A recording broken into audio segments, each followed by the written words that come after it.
I'll let you know.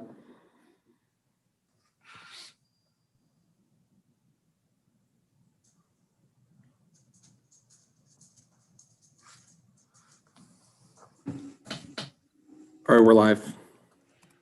Good afternoon. Welcome to the House Judiciary Committee. It's February the 2nd, 2021. We are here for hearings on 9 bills, starting with House Bill 477 with Delegate Pippy.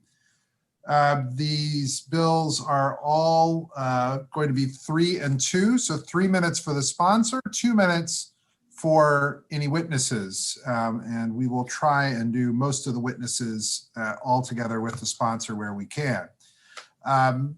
If you are on the line, on the Zoom, make sure that you're muted so that we don't get any background noise. Witnesses, you should remain muted until I call upon you to testify. Same thing for members. Members should remember to use the raise hand feature so that I can keep track of who gets to ask a question next. All right, with that, Delegate Watson, you are not muted, just so that you have a heads up. But other than that, now you are.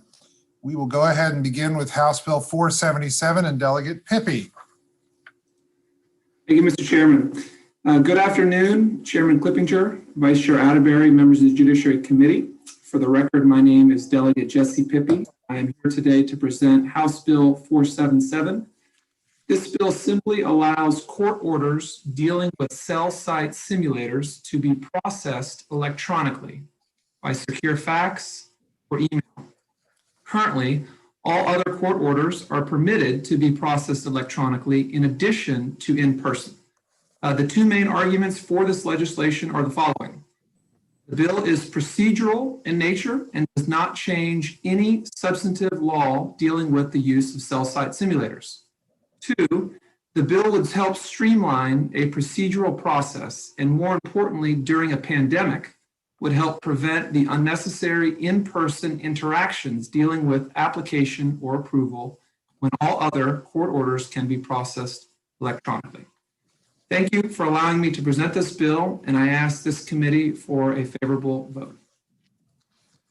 All right. He did remember, however, to keep his testimony brief, and we've trained him well.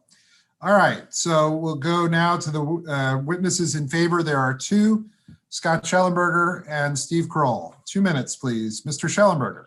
Thank you, Mr. Chairman, Madam Vice Chair, members of the committee. Quickly, a few years ago, you updated this law about how officers could obtain cell site information, either both location and through use of a cell site simulator.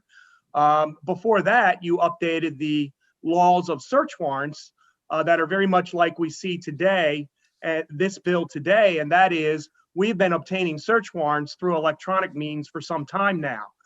What Delegate Pippy's bill is trying to do, House Bill 477, is to equalize the laws of the procedure on how officers get these type of court orders. So as the delegate indicated, we are not changing any substantive law. The officers will still be required to go through all the processes that they had to go through before to convince a judge that they have a right to get this information. And of course, a judge has to review it and then sign off on it. All we are doing with House Bill 477 is frankly bring it into the modern times, the way we all operate now, and that is we can send it electronically to the judge can sign it electronically, send it back to the officers, and they will have a valid court order. So this is a very simple bill that is trying to make the way we get information from cell site simulators and also location information exactly the same way that we've been doing for search warrants for 7 years, and I urge a favorable report. Mr. Kroll. Good afternoon, ladies and gentlemen of the committee. I'm Stephen Kroll, the State's Attorney Coordinator and Executive Director of the Maryland States Attorneys Association, and I agree with Mr. Schellenberger's testimony. Okay. Mr. Chairman. We missed part of that. I think you were saying that I agree. You agree with Mr. Schellenberger's testimony. Okay. Yes. All right. We have a question from Delegate Grammer. Thank you, Mr. Chair. Gentlemen, either one of you, can you just walk us through briefly how we currently, the process for currently obtaining a warrant? Sure, I'd be happy to. So currently, the officers will have to write and draft the warrant, contact the on-duty judge, and go to the judge's chambers, present the warrant in person. The judge then reads it, reviews it, can converse with the officers and detectives involved, would then sign it, hand it back to them, and then they would go and carry out the order that the judge has given. What this does also, which I hadn't mentioned, is it saves time. I mean, when you're over in, say Catonsville at the precinct at Wilkins, and the on-duty judge on the weekend lives up in Parkton, then you have to drive all the way over there just to get them something that all you can really have to do is tap a button and send it right to the on-duty judge. We have all these processes in place already, and it really will be very simple to expand into this area. Okay, thank you so much. Are there further questions for the panel?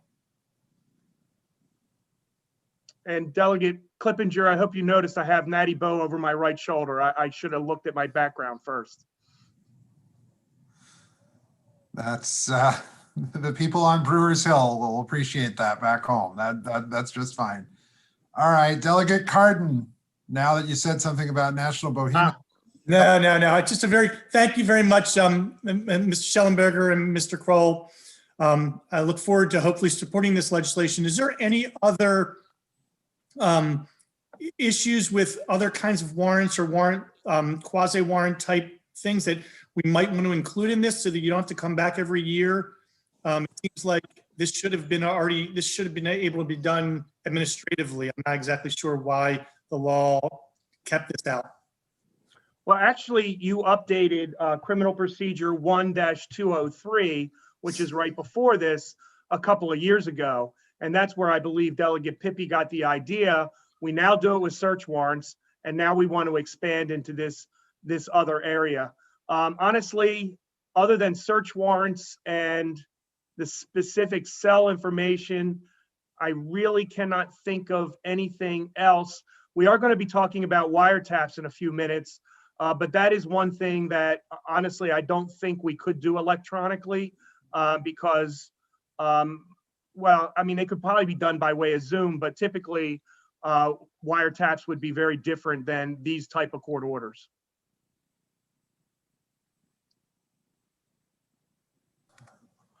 All right, Delegate Conaway. Thank you, Mr. Chairman. Good afternoon, everyone. I have a question. I don't really know who to pose this to, and I'm not looking at the bill, but in the description it says obtain location information from an electronic device. So are we talking about other than the cell site simulator, or just this bill is just restricted to the cell site simulator? No, it's both. So 1-203.1 also authorizes the police to obtain a court order so they can obtain location information of a regular old cell phone. And so you all authorized that several years ago. We had quite a spirited discussion about it. But 1-203.1 authorizes police to get a court order to get location information of a regular old cell phone, just like mine, and then also expanded in that time to controlling how they use the cell site simulator. So we're not changing the substantive law. All we're changing is the procedure for how we obtain the order. So, and now in law enforcement, you might use the cell site simulator, or you might ping a phone and come off of the tower. So you're doing that either way. This is just dealing with getting a court order. Yes, sir.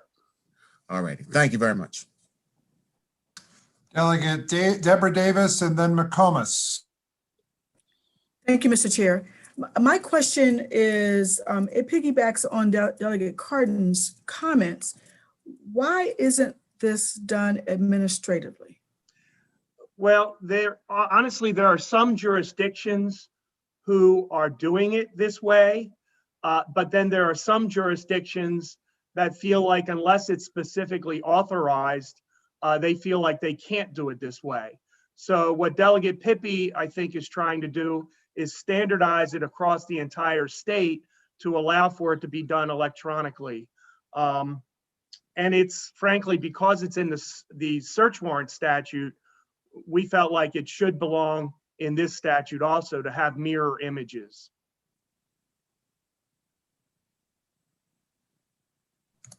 Delegate McComas. Just a quick question to Mr. Schellenberger and Mr. Kroll. I assume that because we're doing this electronically, email or fax or whatever, you need to get the permission sooner rather than later. And so time is of the essence usually in these investigations. That is correct, Delegate McComas, which is why I mentioned for our Baltimore County folk, the drive from Catonsville to Parkton, which can take a bit of time. And so it just makes sense to be able to do it electronically, particularly in this day and age. And in fact, most of the counties have a secure laptop that the on-duty judge for that particular week keeps with them so that they can communicate with the police and then other judicial orders that have nothing to do with the police. All right, are there further questions for this panel? Seeing none, thank you all very much. That concludes the testimony on House Bill 477.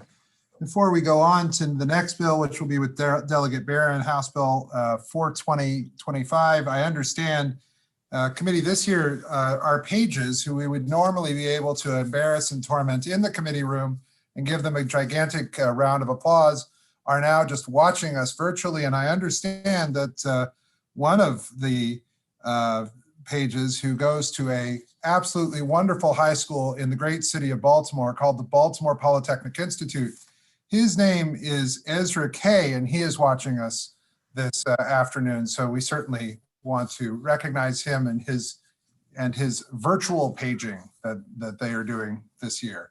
So now that I've done that, and if you're interested in becoming a page, you can contact the clerk's office and the speaker's office, and they can help you with that.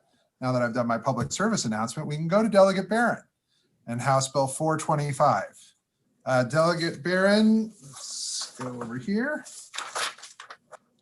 Delegate Barron, virtual four people testifying in favor. There are none opposed. It'll be you, Steve Kroll, Anton Dabura, and Marcus Rauschecker, who are the four people to testify. And I think we'll just take them in that order. It's 3 minutes for you, Delegate Barron, 2 minutes for everyone else. And whenever you are ready, go right ahead. Thank you so much, Mr. Chair, Madam Vice Chair, members of the Judiciary Committee. I appreciate the opportunity to be before you this afternoon. For the record, my name is Delegate Eric Barron. House Bill 425 seeks to address a growing problem nationally and in this state. We've had a number of high-profile incidents of hacking and ransomware incidents, and this bill seeks to address at least some aspect of that by among other things, defining ransomware, to making ransomware, the possession with the intent to use ransomware, a criminal offense. It adds healthcare facilities and schools to the list of organizations that we protect from computer crimes generally, and specifically the intent to interfere with the functions of those organizations. The bill also adds a right of civil action for the offense of computer crimes under current statute and under the bill. I recommend it highly to you as something that we should do to fill a couple of gaps in the law, and hopefully protect important institutions in the future, and would urge your favorable report. Thank you. All right, we'll go now to Steve Kroll. Good afternoon, ladies and gentlemen of the community. I'm Stephen Kroll, the State's Attorney's Coordinator for Maryland, Executive Director of the Maryland State's Attorneys Association. I've been prosecuting cases since 1984. This is a bill I want to thank Delegate Barron for, House Bill 425, that we're asking for a favorable report, and this fills a gap. We're not going to be really investigating many of these cases. What we're going to be doing is taking the cases from the federal government that doesn't want to do most of these cases. For example, our office was hacked. Our office was interfered with by somebody hacking into us. And it wasn't big enough for the federal government to take, and there wasn't a state law to take it. And the feds basically told us if there was a state law, we give it to the state people and give them our file to investigate. And thanks to the work of Delegate Barron, we're able to do that with this bill. So I'm asking for a favorable report due to my own personal experiences about being hacked. And more importantly, number two, it fills a gap that Delegate Barron recognized needs to be addressed. Now you're going to hear from really smart people after me. Really smart, and I ask you to listen to them, and they'll tell you all about what a real problem this is. And again, we asked for a favorable report, and I think I made my 90 seconds, Mr. Chair. All right, we're moving right along then, and we're going to go now to no pressure. Apparently, one of the really smart people after Mr. Kroll, Anton Dabura, and I apologize if I mispronounced your name. No, that's perfect. Thank you, members of the committee, for the opportunity to testify today. I support House Bill 425 that addresses the possession and use of ransomware to disrupt the use of computing resources by unauthorized encryption and or locking files and other resources. My name is Anton Dabura. I'm the Executive Director of the Johns Hopkins University Information Security Institute. I'm an Associate Research Scientist on the faculty of the Johns Hopkins University Department of Computer Science, and I serve as a member of the Maryland Cybersecurity Council. My institute has conducted research on the methods used in ransomware attacks and possible mitigation technologies and strategies. Unfortunately, this continues to be a frustratingly difficult problem to defend against conclusively. And we all know about the devastating ransomware attack on the city of Baltimore's government computer systems in May 2019, and the more recent ransomware attack on the Baltimore County Public School Systems last November. But the fact of the matter is that the ransomware problem is far more catastrophic in scope and I give some details in my written testimony. The ransomware situation continues to worsen with no end in sight. It's so pervasive and effective because of the economic brilliance and simplicity of ransomware's design. Ransomware cuts out the middleman in cyber theft operations, and the simplicity of the required technology enables ransomware thieves to massively scale up, commoditize, and automate their operations. The technology is so pervasive that turnkey ransomware packages can be purchased on the dark web. Entities that sell them have been known to even provide a 24/7 customer support line. It's little wonder that ransomware has seen explosive growth with no end in sight. Based on my understanding of House Bill 425, I believe that it will be an effective law. And based on my knowledge and experience, I support House Bill 425 to strengthen criminal penalties for those that knowingly possess ransomware with the intent to disrupt the operations of another party's computer system. To the members of the committee, thank you once again for the opportunity to give testimony here today. I encourage a favorable report. Thank you for your consideration. Now, Marcus Rauschecker, please. Thank you very much, members of the committee. It's my pleasure to be here with you today. My name is Marcus Rauschecker. I'm the Cybersecurity Program Director at the University of Maryland Center for Health and Homeland Security. I also teach cybersecurity law at the University of Maryland School of Law. Like Mr. Dabura, I'm also a member of the Maryland Cybersecurity Council. And I also strongly support House Bill 425. I offer this support in my personal capacity based on everything that I know about ransomware. But I'd like to stress and agree with everything that Mr. Dabura has said just now. Ransomware is a huge problem, and we're seeing it grow on a daily basis. Unfortunately, here in Maryland, we're not immune to this threat. And as Mr. Dabura has pointed out, we've seen some very high-profile attacks just in recent years on Baltimore City and Baltimore County Public Schools. And let's not forget, at the same time that we saw an attack on Baltimore County Public Schools, we also saw an attack on the Greater Baltimore Medical Center. Unfortunately, the healthcare sector is a primary victim in these types of attacks. And you can imagine that that can cause some serious problems when we're talking about electronic medical records not being available to providers and healthcare workers. Patients' lives could be at risk when these types of attacks occur. So bottom line is more needs to be done to prevent these types of attacks and to punish those who engage in these types of attacks. And House Bill 425 certainly creates a strong deterrent to anyone who's thinking about engaging in this kind of activity, making the possession with intent to use ransomware illegal and punishable is a great way to increase that deterrence. Simply put, the House bill adds gives another tool to prosecutors in terms of prosecuting these terrible crimes. Once again, I strongly support House Bill 425. Thank you. All right, thank you very much. Okay, we're going to have questions from the committee. I have a brief one for Delegate Barron right out of the gate. We had this bill last year. Is it substantially different from what was put in last year? And I don't totally mean to put you on the spot, but I'm trying to remember the distinction between this and last year's bill. Last year feels like 10 years ago. Tell me about it. I'm happy to circle back.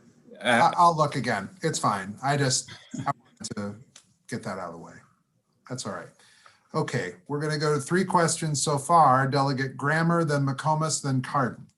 Thank you, Mr. Chair. So if I recall, we talked about this maybe even in subcommittee last year. So one thing that we weren't aware of was that we're unable, I don't think anybody, at least I was not aware of the fact that the federal government was giving us cases and we could not prosecute them because there was no state law. Is that the case? There have been examples where the state wants to take these over, but we have completely no authority to do that. There are cases that the federal government, because it's, as the 2 witnesses said, as Anton and Marcus said, they are so backed up with cases now, they've been told to see if we'll take the case. We can't take the case because we have no law in Maryland to take the case. Gotcha. I can't give you a number of what we turned down because we don't have they wouldn't give it to us to begin with because there's no law.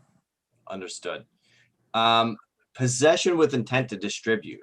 How does that work with one of these cybersecurity related bills? How exactly do you prove that? Well, the experts can tell you. They can tell you what the analysis that they do. I'll let them speak first, please. Yeah, so I come from IT. My brother's in security, specifically cybersecurity. So I'm familiar, and I just know that there are a lot of people that dabble. So for one of the gentlemen who are professionals, if you can comment on that, how exactly are one of these laws prosecuted? How do you prove that someone possesses with an intent to distribute? Anton, do you want to take it or you want me to start? Go ahead if you want to start. Yeah. Yeah, I mean, to be honest, it might become somewhat difficult to really prove that intent. But I think if you're trying to prove intent, you have to look at the circumstantial evidence, and you can certainly find some evidence from individuals who are engaging in this type of activity or might have the intent to actually distribute this. You can look at chat rooms or look at what kind of other activities they might be engaged in, and that might give you a picture of what they're trying to do with ransomware, with the ransomware software or malware in this case that they possess. It's important to note that the bill does provide an exemption for research purposes. So it's not like anyone who's doing research on this type of software or malware is going to get into trouble here. We want to continue that kind of research and encourage that kind of research to learn more about this type of malware and come up with solutions and protections against this. So the bill is really targeted at those people who really have malintent, and that intent I think is going to have to be shown through circumstantial evidence. And that's what I'm trying to probe. Like a lot of the guys that I know who would possibly even have something like this, probably never gone to college, learned computer science by themselves, probably have some isolated network that they like to tinker with. and maybe they have a virus they could fiddle around with on their closed network. Is that defined as research? Is that I included? would really frown on that. I think that things like malware and ransomware as a hobby are very ill-advised. And I think, as Marcus said, you know, that's really, you know, it's like possessing other things that can cause a lot of damage. We know of instances where malware gets out. So I in fact, you know, if the bill needs to be tightened up a little bit for researchers from a legitimate research organization that are doing it through the organization, you know, not just a student that happens to be registered somewhere and says, oh, I'm doing research. You know, you don't want that to be a loophole.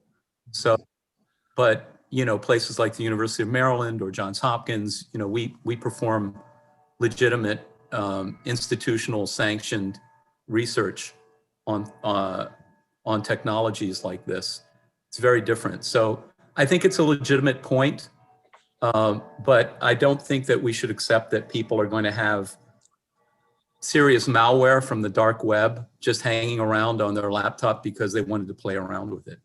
And I get that. I get that. It just rings like smoking marijuana is ill-advised. A lot of people have marijuana, and as we know, you know, a lot of innocent people get wrapped up. And most of the guys that I know, it's hard to differentiate the white hat and the black hat and the red hat guys. They've all destroyed something. Just a little bit of concern there, but I appreciate the questions. Delegate McComas. Thank you, Mr. Chair. Just briefly to Delegate Barron or your panel, have we shored up enough systems to protect them against malware? I know that there's the public utilities and I believe there's the local governments, but I was just wondering if there needs to be other, and this adds to the school and the health providers, but is there any other groups that possibly need to be included that we could add on? Because I mean, I think this is a serious problem. I apologize for the feline interruption. I'll defer on that question to the two cybersecurity experts. Well, there are 16 or so categories of what are defined to be critical infrastructure. Everything from the financial sector, of course, transportation, pharmaceutical, their number. There's a list out there that's pretty well defined. You know, if you're looking at critical infrastructure protection, that's one thing. But you know, the ransomware people, it's a business. It's become a business, unfortunately, and they're going after anybody and everybody. Small manufacturing, mom and pop, individual users. It's really terrible. It's incredibly disruptive and extremely expensive, damaging. Yeah, I mean, absolutely no one is immune from these types of attacks. We've seen these types of attacks really go against anybody and everybody. I think the entities that are highlighted in Bill are some of the entities that are seeing a really high frequency of attacks. They seem to be favored targets of cyber criminals. But there's no doubt, as Anton said, that you know, other types of organizations are being victimized as well. And Mr. Chair, you in answer to your previous question, and I apologize, there's been several different versions of the bill, so I get the mix. And that's why I asked the question, because I read too, so go ahead. So several changes from last year, adds school systems and hospitals, raises the thresholds to mid-level. Before it was above 1,000 as a felony, adds a civil cause of action that was in previous versions, but I don't think we had it in last year's, and lowers the penalty to 3 years from 10 years last year for possession. Okay. All right. Thank you very much for that. Delegate Cardin. Thank you very much, Mr. Chair. Thank you for bringing this bill back. I do remember from last year and discussions we did have, as indicated by Delegate Grammer. I would say that this is for Professor Rawshecker, if I'm pronouncing it correctly, who happens to teach at the greatest law school in the country.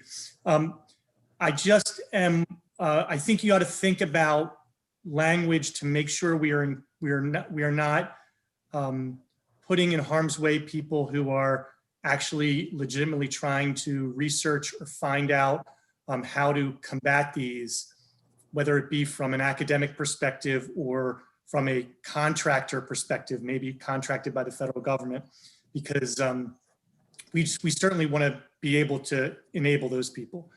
And I wanted to ask Mr. I'm going to say Mr. Anton because I can't even read your. Deborah. My eyes aren't so good. That's okay. Is Avi Rubin still in your offices, or is he in a different office there? He is. Yep, he's in my institute. And He's is he our working he's on our this issue technology. as well? I don't know that he's actively working on the ransomware project or problem per se. Okay, thank you. Appreciate it. I hope that I have a chance to vote on this. Delegate Moon. Thank you, Mr. Chair. So I have a couple questions about this bill. I do remember all the previous iterations of this. And I have to frame it with a question about whether you think you've adequately defined the behavior you're trying to capture, and only the behavior that you're trying to capture. And what I just point to, I have a personal experience with the Aaron Schwartz case. And so, even what my colleagues are talking about is bad behavior. Like, sure, I think we can agree when someone is hijacking a hospital network or something like that, not good. But there's a range of behaviors that we might not like, but that easily get swept into these kinds of laws. And I would just point out that these days, for example, people have bots to execute trades. They have bots writing tweets for them. In the Aaron Schwartz case and in current Parler activism stuff, you have bots that are pulling down, archiving, uploading, and making accessible all sorts of information. And again, we can debate the relative merits of all that. But as I've seen it, the criminal code is expanding quickly. And here, I'll just point to one aspect of this law. It's that you're talking about possession versus use of the ransomware. And I know we're dancing around that with this research exception, but I would even go further. You have researchers who might be totally in the clear doing this. Then you might have other people who are seeking a bounty or a reward for finding a vulnerability on a website, and that's an active community of folks. Again, we can debate whether that's good or bad.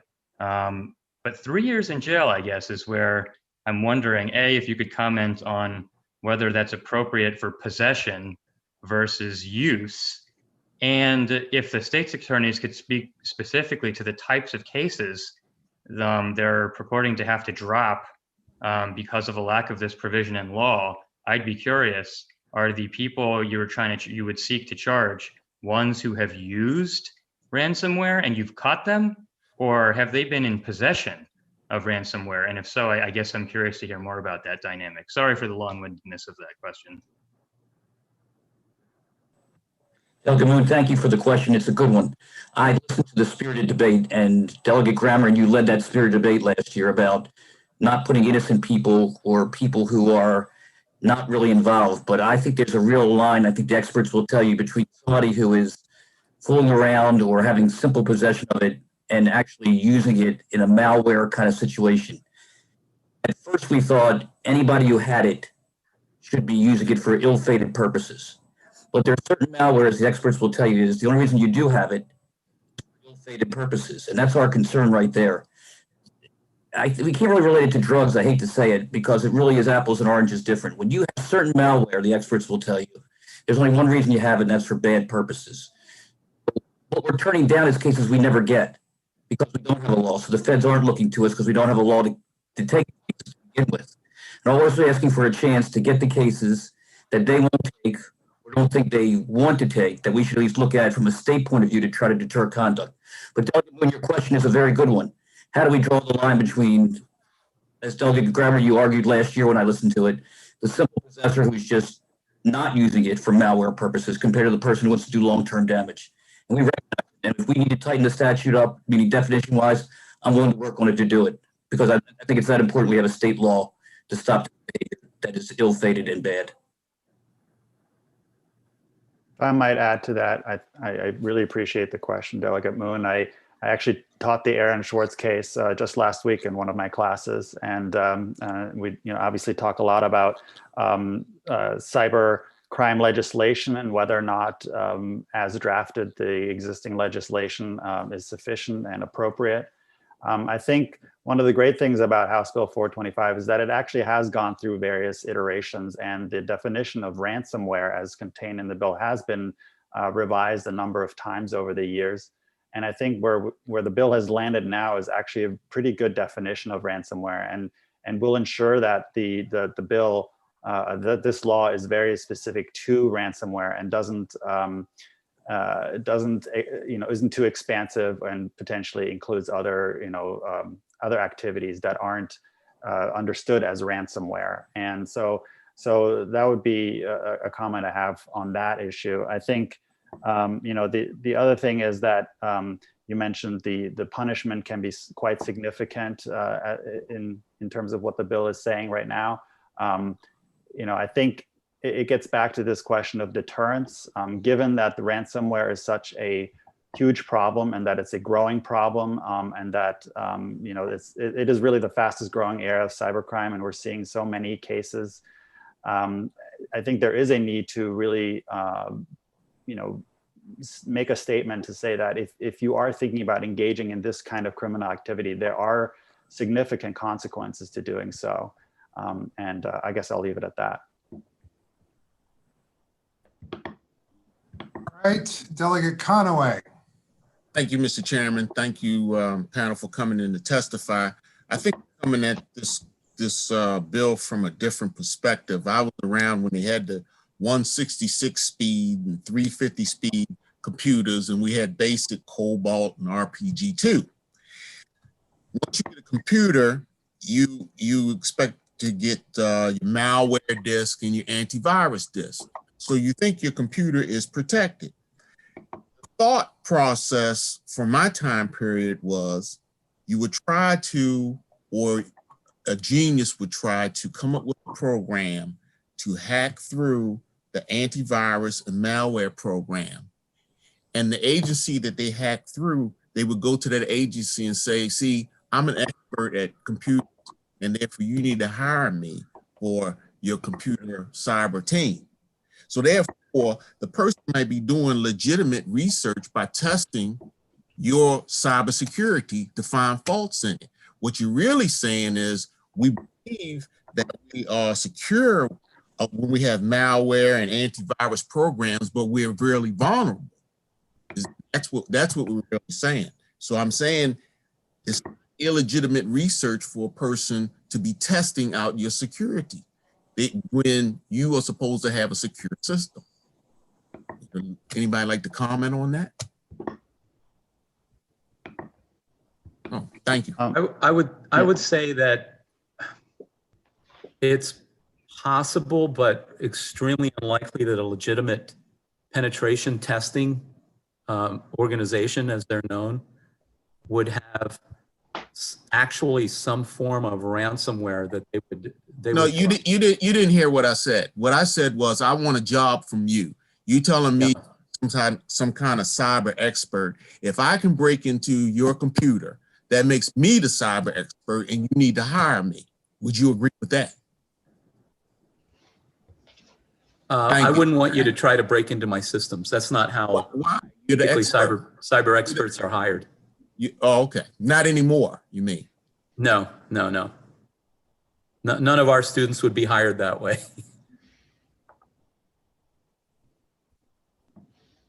Yeah, I don't think malware, if I understand, I don't think ransomware is or should be used as a sort of as a Well, I'll entertain Yes, you for one more hire. time. I was there in the 80s. I went to Morgan for computer science, and that was the common thing to do. And you would hear people hacking into certain agencies, and the agency would show up at your door to lock you up, and they'll give you a choice. You could be locked up or you could take a job. And that was from the 80s, okay? So Yeah. that's a fact. Thank you. Thank you. Yeah, yeah, that's not the case today. Delegate Deborah Davis, then Delegate Anderson, and then I believe I saw Delegate Juanica Fisher raise her other hand and not in the participants box, so we'll go there too. Delegate Deborah Davis. Thank you, Mr. Chair. My question is about the aggregate amount of the loss, because that determines whether it's a misdemeanor or a felony. I've looked at the definition. I'm still not clear. I'm wondering if the prosecutor can give me some guidance as to whether this is clear enough and how it's determined, how the aggregate loss is determined. Delegate Barron, I know we've gone through some stages of defining this. And the first time we looked at it was, what's the actual loss to the person meeting my business that was affected by it? But we determined that there was some definition problems, and we came to this resolution, Delegate Davis, and it's what the person who loses the loss, what it takes for them to be compensated on to make the loss better, the aggregate loss from there. Does that make sense? First, we had it of make it $50,000 of how much you've lost, and we couldn't put a price on that, and you all criticized it rightfully, and we revised the definition to make it how much is the loss to the business to recover it, to replace it. That's the actual loss. So we did that definition. If I recall, Delegate Barron, you and I talked about it. We did that 2 years ago, I think. So, if I may, Mr. Chair. So it would be determined by the costs that it took you to recover the information, so. Yes. Thank you. I'd like to add that in my written testimony, I write that the average cost of a ransomware attack in 2019 was $133,000, and the ransomware payment rose 33% in 2020 to over $111,000. So very quickly, these ransomware attacks get into some very large numbers. Put in perspective. I don't think we're gonna have many misdemeanors, that's for sure. That's what bothers me. I'm being honest, Delegate Davis. I'm telling you, it's very high, very high. All right, we're gonna go to Delegate Anderson and then Fisher, and I'm sorry, Delegate Kramer, I can't allow a second bite of the apple here. Starting to linger. Oh, I know you're disappointed. All right, I'm sorry for that. Delegate Anderson. Thank you, Mr. Chairman. Can everybody hear me? Yes. Okay, great. The gentleman who testified from the various schools from the hospital and from the hospital associations indicated that there were ransomware attacks going on, not just in schools and hospitals and state government, but mom and pop shops, maybe some individual computers. Why are we only adding schools and hospitals to this bill? Why wouldn't we just make it a general crime across the state, regardless of where you put the ransomware?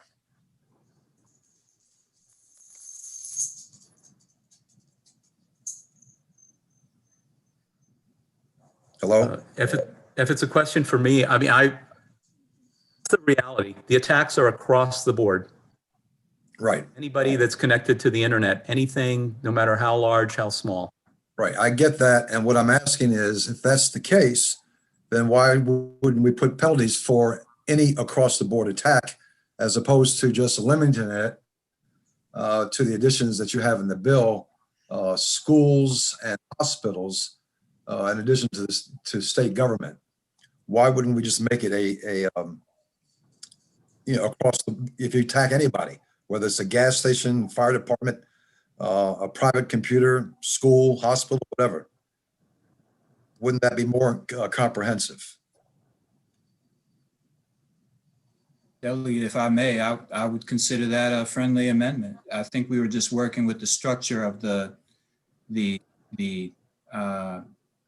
computer crimes statute as it is currently written, where it carves out state government and two other public service company, and there's another carve out there. Right. I mean, I don't think. As it's drafted now, Delegate Barron, it would include, say, if somebody attacked the fire department's computer or even Right. a local sheriff's office computer, right? Right. I mean, Right. you make an excellent point, and I don't know that you can really. I mean, obviously, hospitals and schools are important, but the other categories that you mentioned are just as important, and there may be others. So, I have a problem if we made that across the board. All right, I'm thinking if somebody attacked your own personal computer, you'd be just as upset if you had to pay $500 to get the control of your computer back. Or maybe in your case, $5,000. You're making an excellent point, and hopefully the committee can consider what amendments might be necessary to hone that in. All right, Mr. Chairman, I have one other question. That's fine, Delegate Anderson. Thank you. To the state's attorneys, I see you have knowingly possess with the intent to use the random, what's it called again? Ransomware. Right. Under what circumstances would a person possess it and not intend to use it? Is that the theory for that wording, or can we just say knowingly possess ransomware? I'm sorry. Delegate Anderson, I can tell you that in the discussions we had with Delegate Moon, listening to him and other delegates the past 3 years this bill was in, that was a compromise also for language that we thought would be agreeable to everyone. The intent, the way it's defined, was again compromised language. All right. But as a state's attorney who's prosecuted thousands of cases over the last 30 years, and maybe cut you a little short there, but wouldn't it be easier to prove a case of this nature if the language was just did knowingly possess? If it were knowingly possessed with the intent to use, you'd have to prove another element of the case that somehow this person was going to use it. And it would seem to me that the mere possession of something this dangerous would probably be enough to indicate that they were going to use it. Well, I will only tell you that I listened again to Delegate Moon's theories, and they're good ones. They are. And he raised good points. And we didn't want to make it too expansive where it would get people who didn't deserve to be charged. We thought this was a good compromise language. Delegate Barron worked on it for 3 years to make it where we didn't make it so expansive and limited to those who were actually intending to cause harm. Okay, well, how would someone possess ransomware, excuse me, without, because you've already carved out an exception for research. So other than that, how would you possess this malware without intending to use it for a malevolent purpose? Well, we listened to different viewpoints, and there are some people who use it to make their own experiments with. They'll sit behind a desk and work with these ransomwares to try to get, not really for research, but their own ideas of how to cure or solve problems themselves. And really doing it on their own, not for companies in a research type purpose. So we defined the bill. We were of the opinion that if you had it, it was only for malevolent purposes, not benign purposes. And then we were told by delegates on this committee that in fact you could own it, use it, and not do it from there. So we revised the bill to make this an agreeable language. We wouldn't bring people into the criminal sphere who didn't deserve to be. Okay, and you believe that you could prove the additional element of a case like this. How would you show that the person possesses it and intended to use it? Well, the first thing I did was call the witness stand to two experts that are already here, and they can tell you what they would testify to. So Marcus and Anton, I'd call them to the witness stand, and they would tell you what ransomware is used for. So I'll leave it up to them to tell you how they would testify, because they're going to be called to say, what is ransomware used for? In my opinion, go ahead. I'm going to say exactly what you said, but go ahead. I'll let Anton go first. Yeah, I mean, there's really one basic use, and it's for nefarious purposes. It's not something that people should play around with. It's the digital equivalent of dynamite, Right. Basically. And well, that's exactly my point. I can't, in the research and reading that I've done, I haven't found any legitimate reason for anyone to possess this type of this type of malware. The purpose generally is, if you've got it, you're going to use it. So I as much as I respect Delegate Moon's research and work on this, I don't think that it's necessary to put in the phrase "with the intent to use," when the only reason to possess it is to use it. And I think you better throw in Delegate Grammar too, because those are the ones that we listen to the most. So I would ask, listen to them, because that's what we did. All right. Well, okay. I think the committee has heard my comments, and we'll work on it. Obviously, I'm in favor of the bill, Delegate Barron, but I just wanted to have the teeth that you hope it would have. Thank you, Delegate Anderson. All right. Delegate Juanica Fisher, then Delegate Watson, and then I think we're going to move on. Delegate Fisher. Thank you, Mr. Chair. I feel bad even asking a question now, but my question is for Mr. Kroll is, can you bring up like a domestic terrorism charge with cases like this with ransomware, and has there been an attempt to do so before? And then one of my colleagues had another question about what the burden of proof is in these Burden of proof is still beyond a reasonable doubt, so that hasn't changed at all. Yes.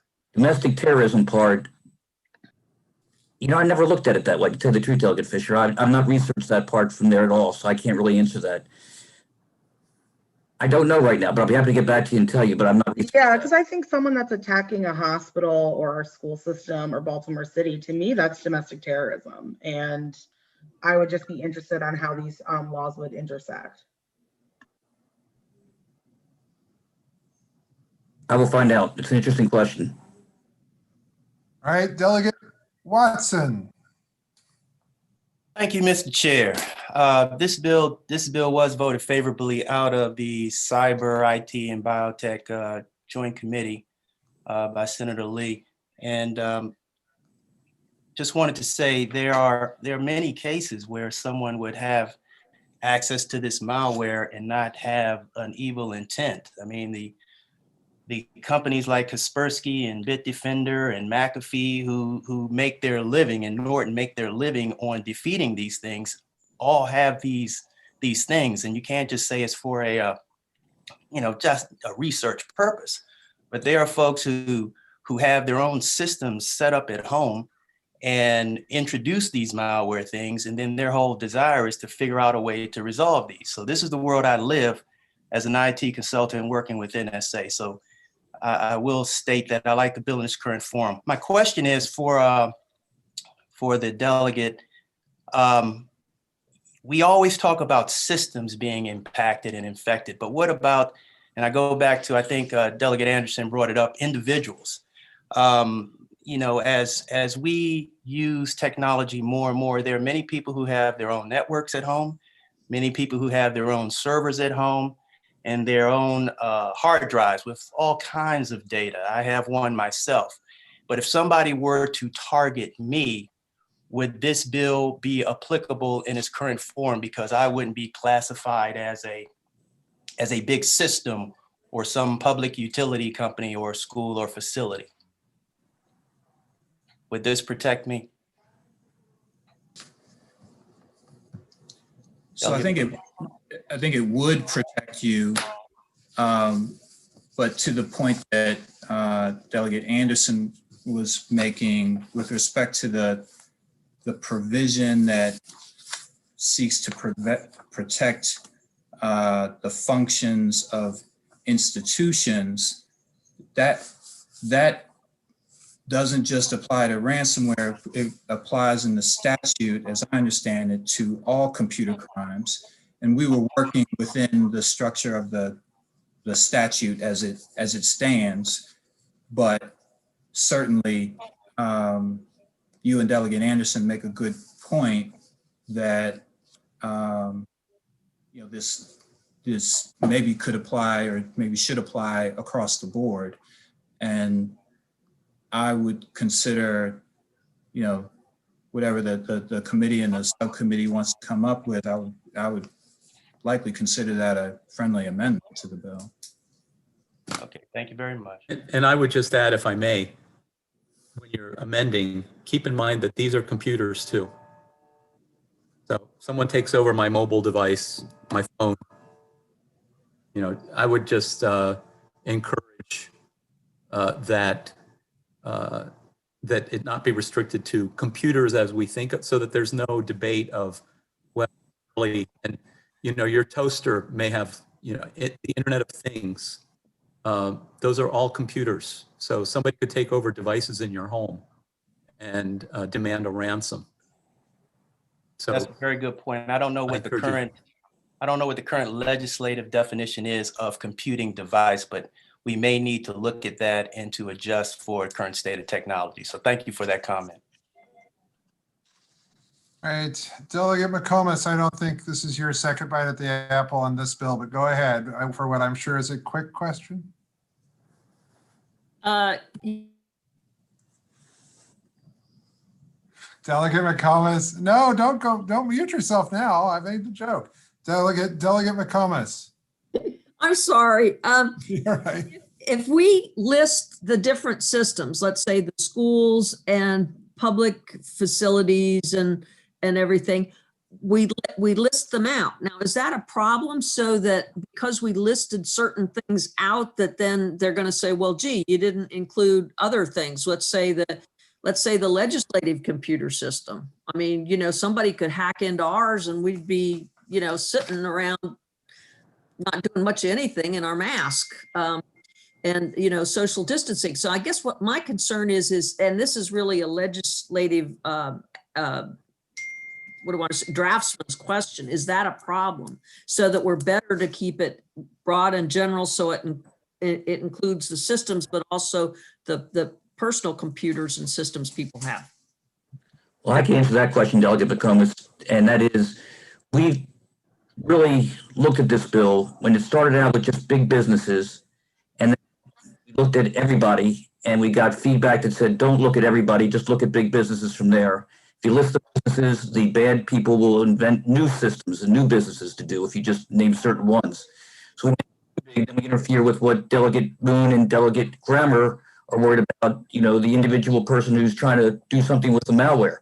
And if we limit it just to the people that are listed in the bill, they'll develop new places to get to, Delegate McComas. And with Delegate Davis, who accurately represented the amount that's there, if we put in too much and make it a felony, we might not be able to get a good idea of getting people their compensation they need. If we have too less, then we create another dilemma from there. So these are the pluses and minuses that we've dealt with this bill over the last 3 to 4 years. That's we've gone back and forth trying to appease everyone. Maybe we've been too nice, but we're trying to get everybody's views heard at this point in time. All right, I think we've asked plenty of questions on this bill, and so I think we're going to stop now. That concludes the testimony to House Bill 425. Delegate Barron, everyone, thank you very, very much. Thank you. We will be considering this bill again this year. Now, let's go to Delegate Morgan, who has been very patiently waiting. And his bill is House Bill 531. He'll get 3 minutes. His witnesses, who include Catherine Marsh, Annie Kenny, Jessica Gray and Jamie Sterling. The witnesses will each get 2 minutes, and we will go from there. All right, Delegate Morgan, are you ready? Yes, sir. Go right ahead, 3 minutes. Thank you, Mr. Chairman. Good to see my friends on the Judiciary Committee, even though it's over Zoom. I'm here to pitch House Bill 531 as a criminal procedures, sexual offenders, lifetime supervision. Some of you may remember this bill from last year. I was hopeful it would pass last year, and I think we got it caught up in the pandemic. I do want to say thank you to your vice chairman, Delegate Atterbury. Her name was supposed to be on this bill with mine, and when I dropped it, unfortunately, the clerk told me I couldn't do that because of COVID, but I appreciate her support and everything for this piece of legislation. You look at this bill and read the title, and you're thinking, man, this is like a big policy change, when really it is not. I'm going to tell you that the bill, we already do lifetime supervision for people that abuse children under Section 3602. But where the bill distinguishes is treats children under the age of 12 differently. And that doesn't make a lot of sense to me. If an abused child is treated differently, or the perpetrator is treated differently if they abuse an 11-year-old versus a 12-year-old, that doesn't make a lot of sense.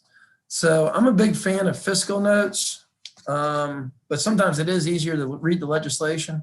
I know this committee probably is used to seeing bills with a lot of language in this. This bill doesn't have hardly any language. It doesn't have any, to tell you the truth. But if you turn to page 3, line 7, this is basically this whole bill right here in this bracket of quotes. It deletes out the words involving a child under the age of 12. So therefore it would it would encompass all children under the age of 18. From last year's bill hearing, I do remember there were some questions of whether this would affect like some type of consensual sex, or a situation where you had like a sophomore in college dating a sophomore in high school. So again, in the bill, page 1, section 2, describes who this law basically is addressing. It addresses a family member, a household member of a sexual abuse. And then under line 8 of page 2, a parent or other parent who has permanent or temporary care or custody or responsible for the supervision of a minor. So basically, it just has to deal with people that are authoritative figures that have like temporary control of a child. You're talking about maybe like a coach or a teacher or a stepfather. That's who this bill applies to. And the reason why we submitted it is because we've had some numerous situations where the sexual offenders are reoffending. So basically now, if this applies to a 12-year-old, you're put on probation, they age out of the probation, and then there's really no tools for any type of enforcement. So with that, I'd like to go ahead and bring in my main witness, Annie Kennison, who can tell you how the current law has affected her family and then problems they've have with it, as long and some of the prosecutors that are online with us today, and show you probably can tell you more of the differences between the registry and what lifetime supervision is. And I'll be happy to answer any of your questions or address any of your concerns afterwards. So I understand that Jessica Gray is not in the waiting room, so we don't have Jessica Gray yet. Okay. But Ms. Kenny is here, so we'll go to Annie Kenny and then to Catherine Marsh and to Jamie Sterling. So Annie Kenny for 2 minutes, please. Hi, my name is Annie Kenny, and I am a single mother to 3 daughters from St. Mary's County. Several years ago, I discovered that my husband had abused one of my daughters. He was indicted on felony child sex abuse charges, and he's now a tier 3 registered sex offender for life. The year after his conviction, we discovered that during his supposed supervised visitation with my other two daughters that he was actually sleeping alone in a bed with them. But it wasn't against the law. We found him messaging my daughters through social media, which was a violation of our family court order, but again, not against the law. And we really were surprised to find out that being on the registry didn't really offer a whole lot of anything as far as restrictions went. What we were able to do is get his probation modified. His probation officer filed a complaint, and we made his probation adjusted to include that there could be no unmonitored contact with minors of any kind.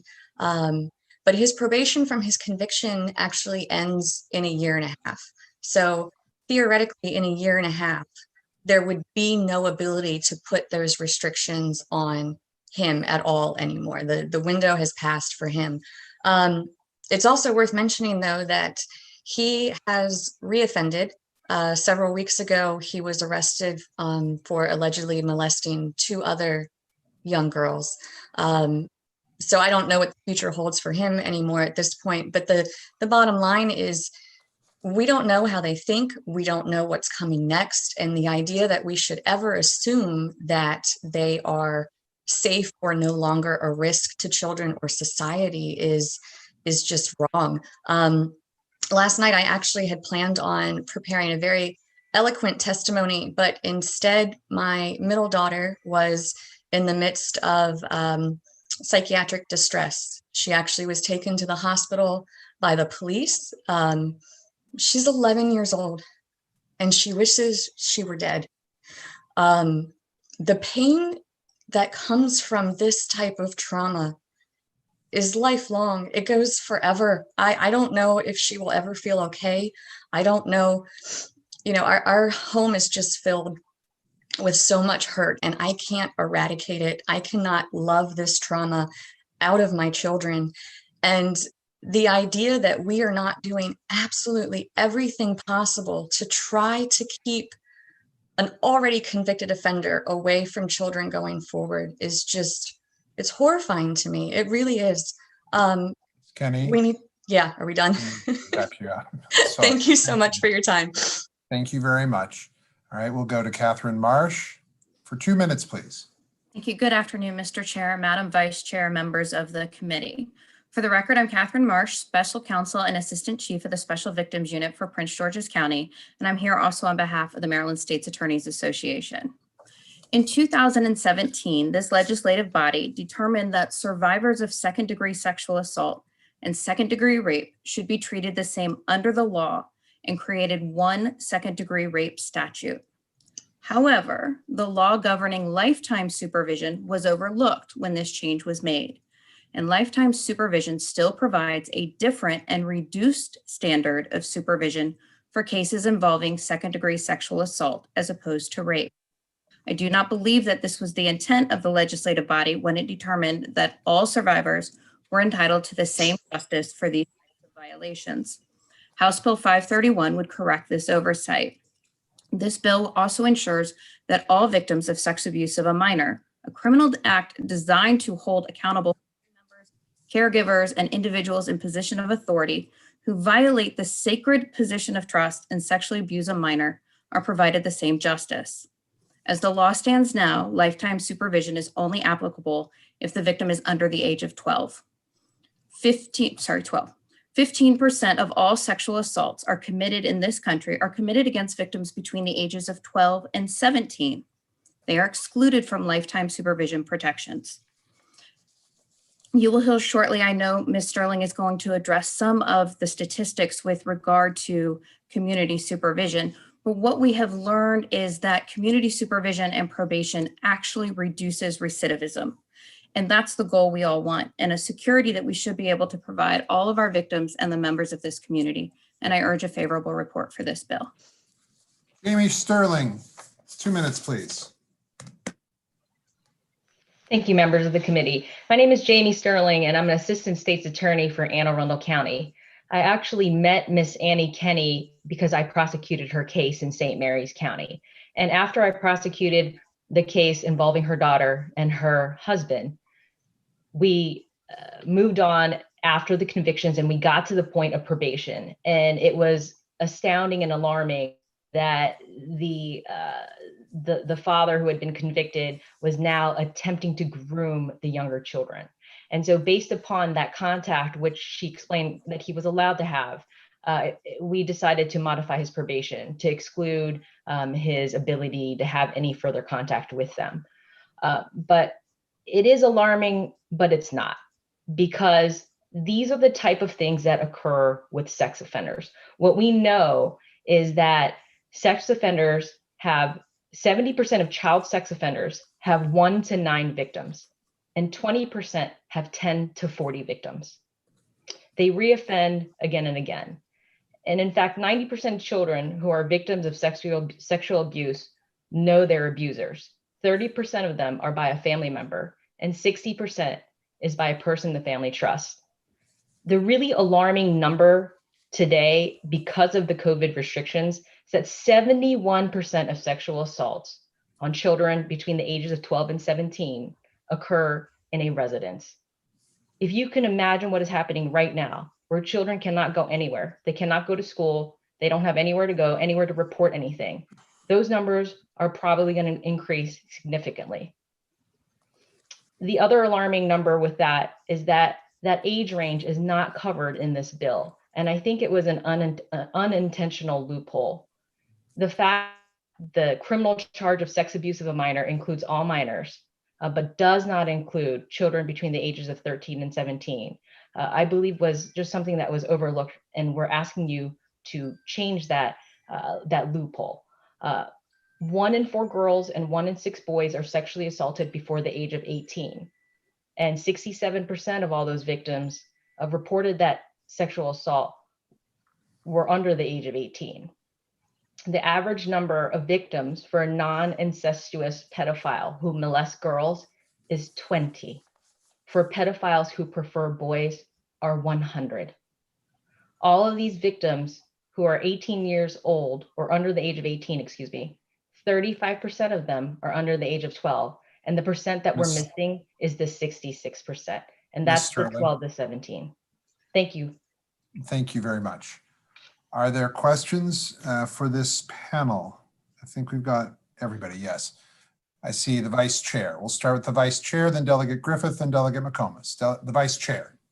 Thank you, Mr. Chair. And thank you, Delegate Morgan, for bringing this bill again. I do think it's a really important piece of legislation. And I want to thank Ms. Kenny. I know you've been in front of our committee before sharing your story. And so thank you very much for doing that again this year. Ms. Sterling, I know you touched on some statistics. So if you didn't get to finish those, I would like to hear what the rest of those are. And then Ms. Marsh, I would like to know, if you know, what percent kind of all the cases that you handle in your unit involve young girls or boys that are in that loophole, that 13 to 17? Thank you. I just have a few more. 73% of child victims do not tell anyone about their abuse for about a year.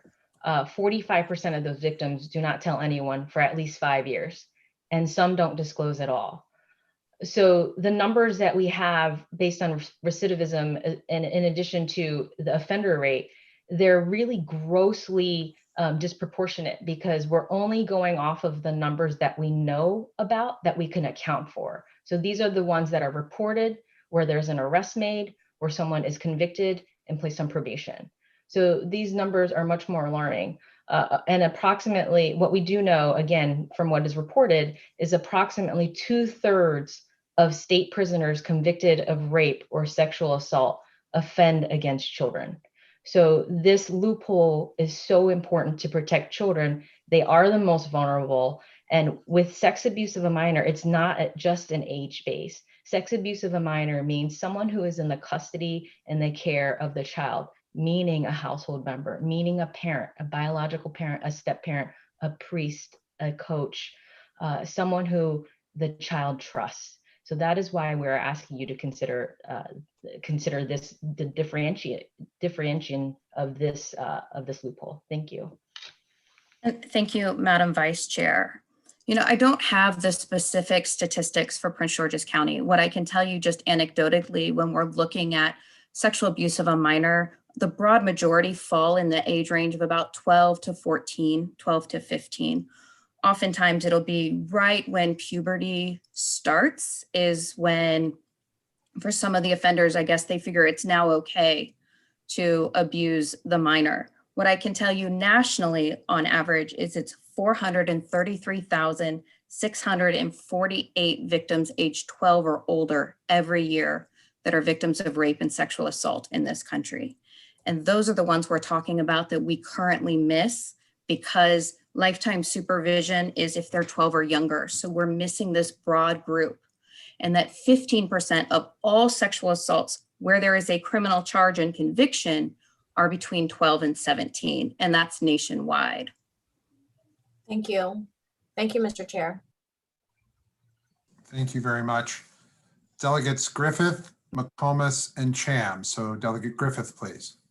Thank you, Mr. Chair, and thank you again, Delegate Morgan, for bringing this important piece of legislation forward. And thank you again, Ms. Kenny, for your courage and coming forth and telling your story.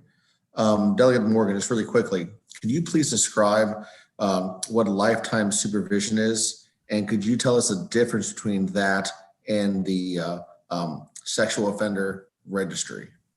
Okay, well, I appreciate the question. I'm going to pass that to one of the prosecutors, either Jamie or Catherine. I'm sure much more equipped to handle that than me. I'll start, and then I think Catherine could probably give kind of finish it up with more of the expertise.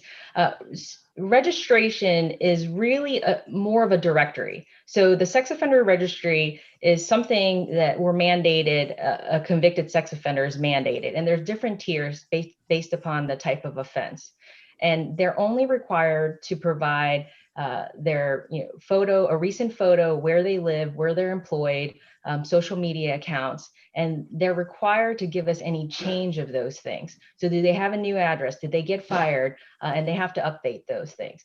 But they're not required to be on probation. And the probation aspect is the aspect where it requires you certain conditions. So the registry is more of a directory, and the probation has more conditions such as treatment, such as getting there's actually a specific team for the lifetime supervision. I'm going to pass it off to Ms. Marsh because she can talk about the specific team specific to the lifetime supervision.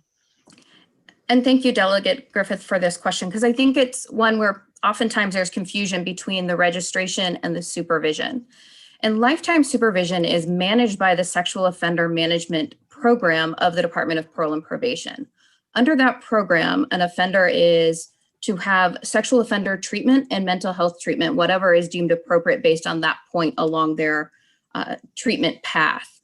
They also are subject to updated polygraphs. If the agent or if the treating counselor determines that there might be a risk, they undergo a polygraph to see if they're in violation of any terms.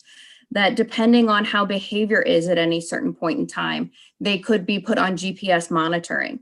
They can have restrictions with regard to if children are allowed to come to the home that they're residing in, or if they're allowed to, where the registry prevents them from going to a school, it doesn't prevent them from being at playgrounds or at certain daycare centers and different things like that. And those conditions can be put on through supervision. I think it's also important to know that from the Bureau of Justice Statistics, what they have found for sex offenders when they've followed them for a 6-year track, 79% of violent offenders had reoffended within that track when they were on their own. That dropped to 43% when they were under supervision. And so having this supervision and having the treatment and the follow-up actually reduces recidivism. So hopefully we don't see more of those victim stats that Ms. Sterling gave earlier. Can I add one thing to that question? My ex-husband, who wasn't subject to the lifetime supervision, he completed his sex offender therapy treatment, whatever that entailed, but he completed that last year over the summer. And it's last fall that he apparently reoffended. So the fact that his treatment ever stopped just seems unacceptable. No, thank you very much. I appreciate it. Delegate McComas.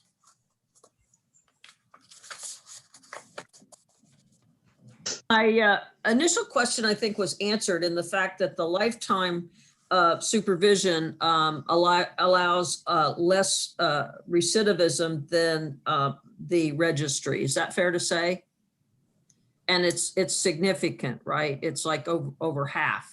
Statistically, correct. And I mean, statistics are only as good as the people who are reporting sex offenses by themselves are just underreported. But correct, when they were tracking it, it went from 79% to 43% for those who reoffended when they were on supervision.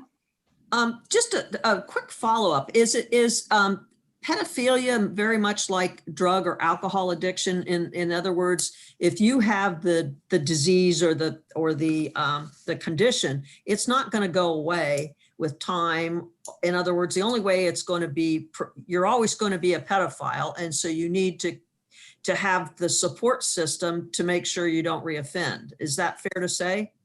So with the caveat that I am not a mental health expert and I can only go off of all of the work that I've done and where I've been taught by experts, pedophilia is a mental health diagnosis, much like schizophrenia, bipolar disorder, things like that. Somebody will always have pedophilia. They can be treated for their disorder, but it's not something that goes away. And when we're talking about sex offenses, though, it is important to recognize that some fall under pedophilia, some are power and control, and some are crimes of opportunity.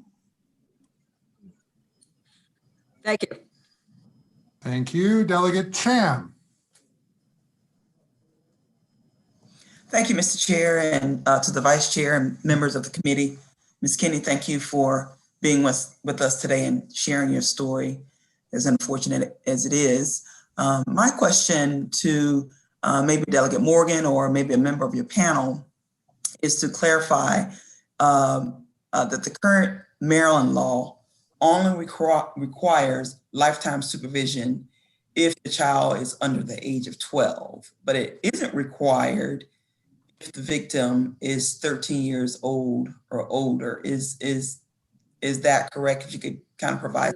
Yep, that's absolutely correct. That's the whole point of the bill. That's what's in the language, and that's again page 3, line 7 calls out the entire bill. And to me, it just doesn't make a lot of sense if you're going to judge a crime committed against an 11-year-old completely different than a 12-year-old.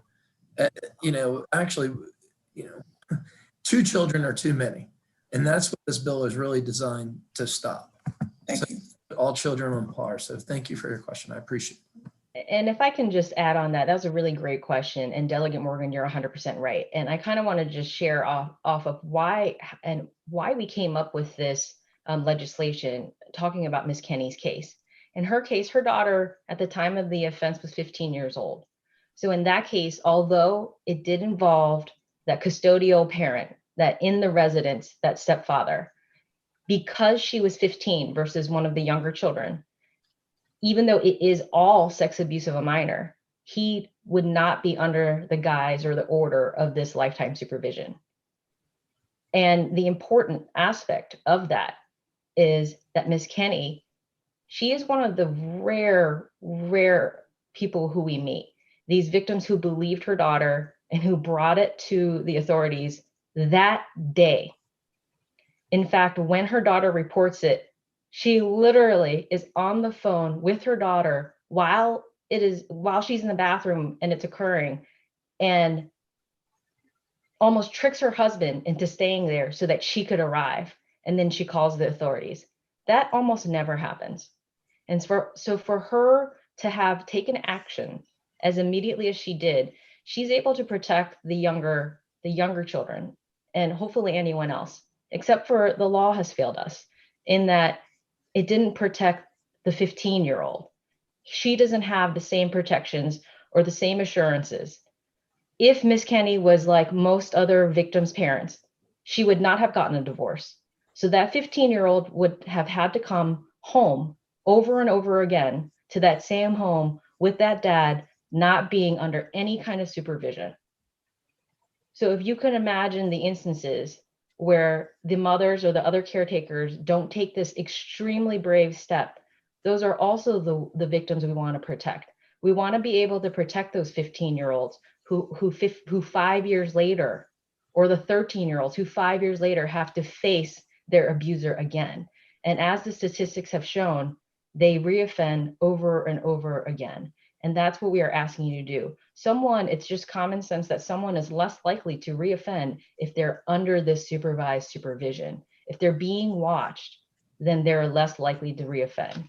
So thank you. So I have one small thing to add to that too. It's the kids that are older than 12 that are more equipped to actually disclose the abuse in the first place. My middle daughter, the one who is suffering so greatly now, she was 8 at the time and not able to disclose her abuse and she still hasn't reached that phase. Right now, we're just trying to treat her, but it was her older sister who was, equipped to go through that awful process. The younger ones, we're expecting too much if we think we have to wait for a conviction against somebody who's abused a younger child instead of addressing it right away when an older child comes forward. Well, we certainly thank you all very much for your testimony today. That's going to conclude the testimony on House Bill 531. Thank you all very much for your time. Thank you, Mr. Chair. Thank you. Thank you, Mr. Chair. Thank you, Judiciary Committee. Thank you all. Thank you. Now we have 3 pieces of legislation from Delegate today. We're going to start with House Bill 446. Okay. Organized retail theft. Thank you very much. Very quickly, you have 3 minutes, Delegate Dumais. Now we have 3 people. There we go. And then we have 3 other people to testify with you: Gerald D'Angelo, Kaylee Locklear, and Vendemio.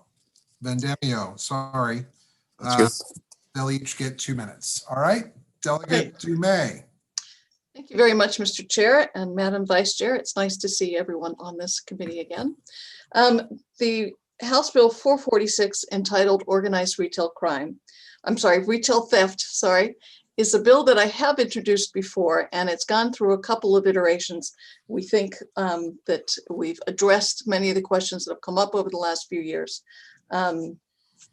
It actually did pass the Senate last year, but obviously with the abbreviated session, it just fell short from getting through. The idea behind the organized theft, retail theft, is the fact that we have organized crime rings that will go across county lines and commit a sort of a scheme of thefts. And our position is, and the retailer's position, is that our law doesn't really address this scheme at this stage of the game. And so that's what we are trying to do.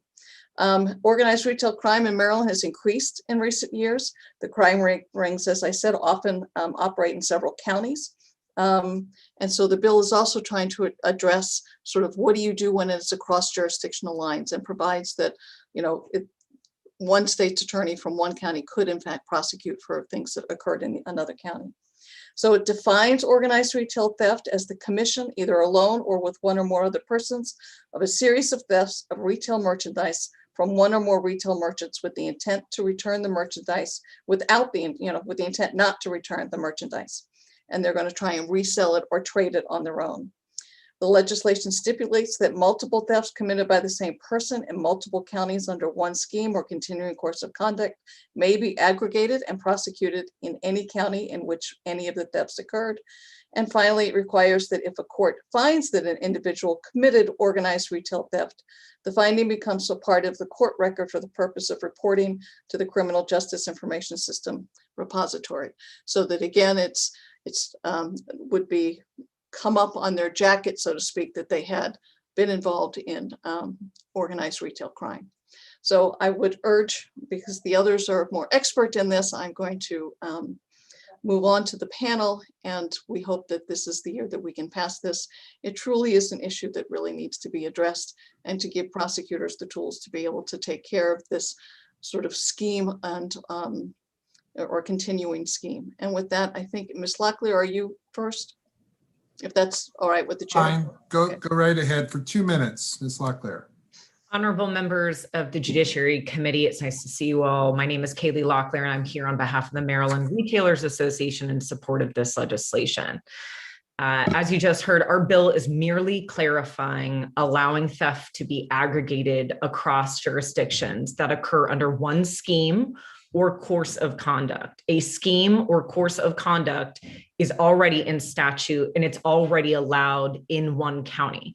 So to clarify a little more, it only applies to situations where somebody has repeatedly stolen over a course of time, maybe from the same individuals or parties over a course of weeks or months.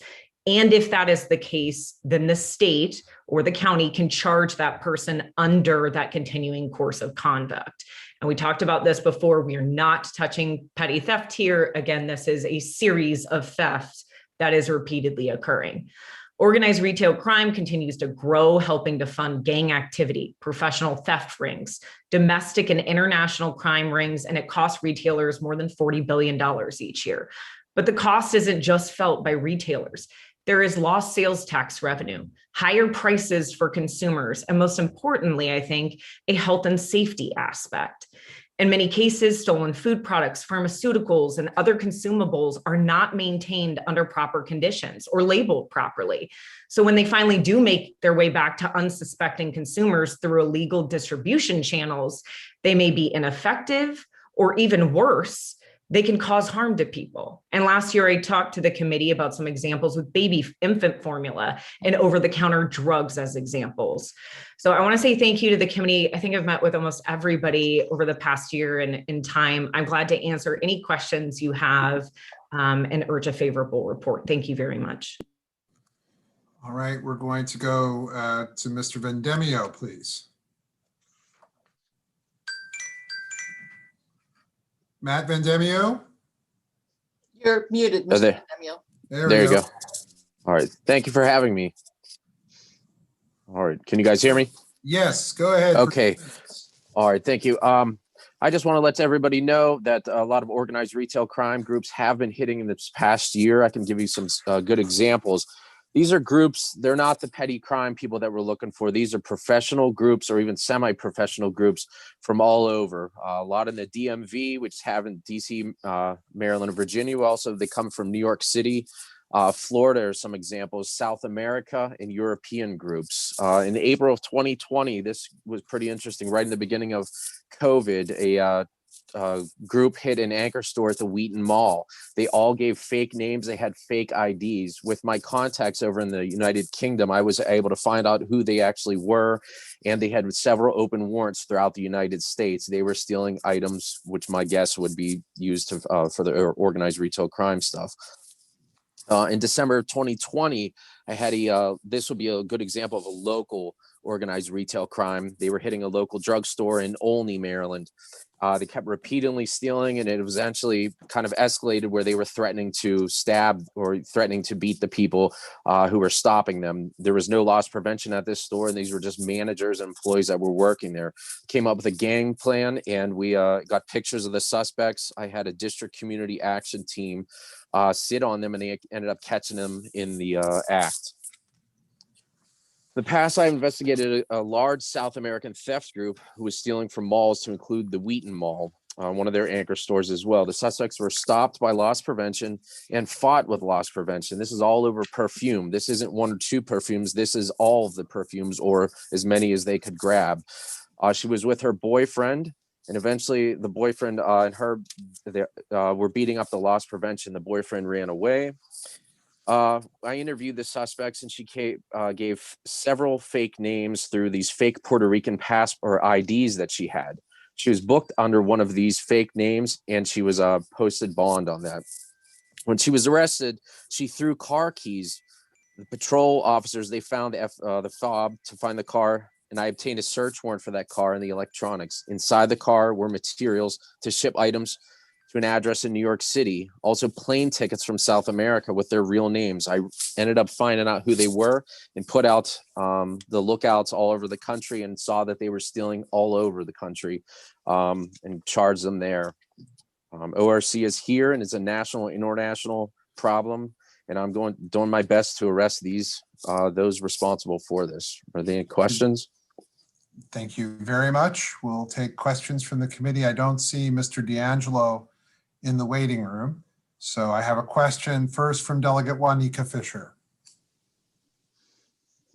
You can hear me okay? Yes. Okay, great. It's great to see you, Delegate Dumais. These questions might be for your panel or you if you would like. So I just have a few things. In the bill, the standard has it as a preponderance of evidence that the crime is organized retail theft. I wanted to know why for a criminal you're doing that rather than beyond a reasonable doubt. And then I had a question. I had another question about the other on section C, that it would become a part of the court record for purposes of reporting, if that was standard for like the information to be collected. And then I know the bill changed from, I guess, items that are stolen less than 1,500 would not qualify as part of that. And I just wanted to clarify that. So it would have to be thefts that were over $1,500. So it wouldn't be a couple of young people who went to a couple of Targets and made mistakes, but it would have to be over $1,500. So those are my three clarifying questions. The first, with reference to why is it preponderance, it's only preponderance as to whether or not there is a continuing course of conduct. You'd still have to prove beyond a reasonable doubt that the thefts occurred.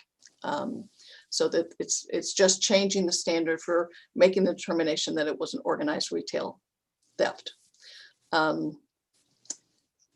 Sorry, and so that was the preponderance.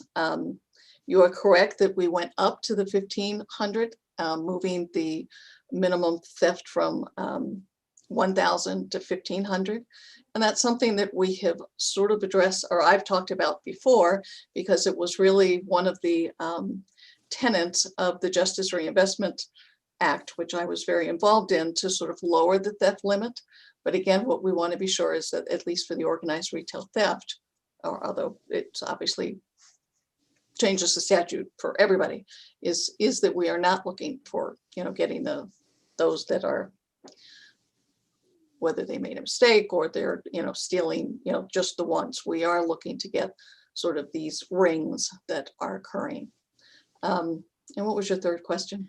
My third question was, I was a little confused with part D, and maybe because I just wasn't understanding it, like I guess the recording of it and then having to go to the information system central repository. So we've done that previously with other kinds of crimes. For instance, if it is a domestically related crime, it's an assault. The state's attorney has to actually, we did this with domestic violence cases. Somebody is being prosecuted for an assault. The state's attorney has to notify the court that they want this to be determined to be a domestically related crime. And then by a preponderance, at the end, the court will then determine that, yes, this was domestically related, or no, it wasn't. If it was domestically related, then that is a notation that is in the central registry. So that is similar to what we're suggesting be done with the organized retail theft, is that, so again, it is looked at when they come back, hopefully not, but if they came back again with other offenses, it's, I think, important for the prosecution and the court, and to be honest, the defense attorney, to know that this person was previously convicted under the organized retail theft statute. And I never thought I would say this, but I was wondering if Mr. Kroll is here, because I wanted to know about, what part of this is missing in our criminal organization statute, and like what hole is this filling? I know myself and Delegate Pippi worked on kind of revamping our criminal organization statute, and like what's not there that this will provide that under criminal organization it's not happening. I don't know if Kaylee or Mr. Ms. Locklear, I should be more formal, or Mr. Vendemio would be able to address that. So the RICO statutes definitely have come up over time because we've talked about this bill. Once upon a time, for 2 years, we introduced a bill that would have been a study on this. It did come up in your more recent hearings when you all were working on that. And we said, great, we love to stick that in there or try to address this. But right now, it's just not being charged under RICO. And what's in the law right now allows for a scheme or continuing course of conduct to be charged in one county, but the law is not clear as to whether you could charge across jurisdictions. And I think what's interesting about that is in talking to the Attorney General's office, they actually believe that you can already do that. So when I spoke to them, they feel that this is merely clarifying language around this. And just on the back end of the bill, that definition that we're creating, the reason that we wanted to do that came out of justice reinvestment when the state took us from $1,000 for felony theft threshold to $1,500, so that you all and the court system could track the increasing amount of cases that are taking place and separate it away from that umbrella of theft, where all those other areas might be decreasing, like bad checks and things like that. But in the realm of professional theft, it is increasing. So we just wanted to be able to track that and come back to you over time and be able to say, see, now we're able to track it because we can't right now. And actually in the bill itself, GOCAP was supposed to track it. And then GOCAP came back to us and said, we'd love to do this for you, but we don't have a definition in statute. So that's why we're trying to put a definition in statute. Preponderance of evidence needs to change. That's something that we leave to the committee, but this is our way of trying to track this over time for you all. Thank you. That was really helpful. Are there further questions for the panel? All right, seeing none. Thank you all very much. That concludes the testimony on House Bill 446. We're going to go now to House Bill 426. This is now on geriatric parole. Delegate Dumais will have 3 minutes, and then we will hear from Olinda Moyd, Phil Karoum, and Elise Desiderio from the Office of Public Defender. There is one person speaking in opposition. Delegate Dumais, you're going to get 3 minutes, please. And we are ready when you are. Thank you, Mr. Chair. And again, nice to see everyone and Madam Vice Chair and Mr. Chair. So this bill entitled Correctional Services Geriatric Parole is one more attempt to try and make sure that we appropriately address those that should be released from prison. There's a great deal of research, and she's going to testify as well, but recommend that you look at the written testimony that was prepared by the Office of Public Defender, Ms. Desario, which is very well researched and annotated to look at the research that is out there indicating that there reaches that for most part, someone that has reached 60, although it's sometimes interesting to say that now since I'm now 62, it used to seem like 60 was, somewhere way off in the future. But the idea being that this would be one reason that someone could apply for parole. It is not automatic. It is not that because they're 60, they applied, they get it. They still need to go through the very rigorous process of requesting a hearing and having the parole board determine whether or not they are eligible after looking at the existing list of criteria that are in the statute. What the bill also does is it requires that the Department of Corrections developed it's called a dynamic risk assessment tool that could look to, and determine, is this person likely to commit more crimes? Are they a danger if it had been a violent crime? And so that's the purpose of this bill. It is just indicating and recognizing research that says sometimes when people reach a certain age, it is the likelihood of them reoffending decreases. We looked at this with justice reinvestment, and in the final negotiated conference committee, this piece didn't make it, but it has been something I've been very interested in. And again, you know, this is not an automatic. It is really just sort of saying we should be able to look at whether or not someone based on their age should be released.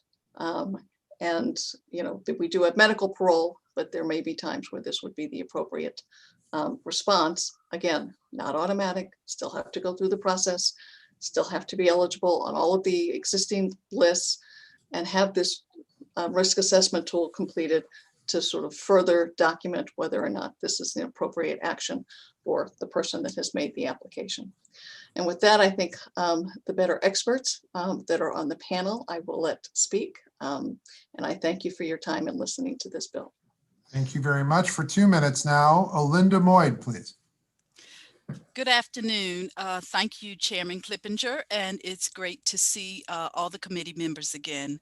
The Maryland Alliance for Justice Reform supports a favorable report on this bill. This bill would just add to the existing statute an opportunity for people over 60 to be considered for parole release. We support this bill for several reasons. First of all, as COVID is spreading throughout our facilities, thus far, 20 individuals have passed away behind bars, most of them over 60. And I think that we must make releasing older prisoners a priority. Secondly, cost saving. With aging comes increased health care.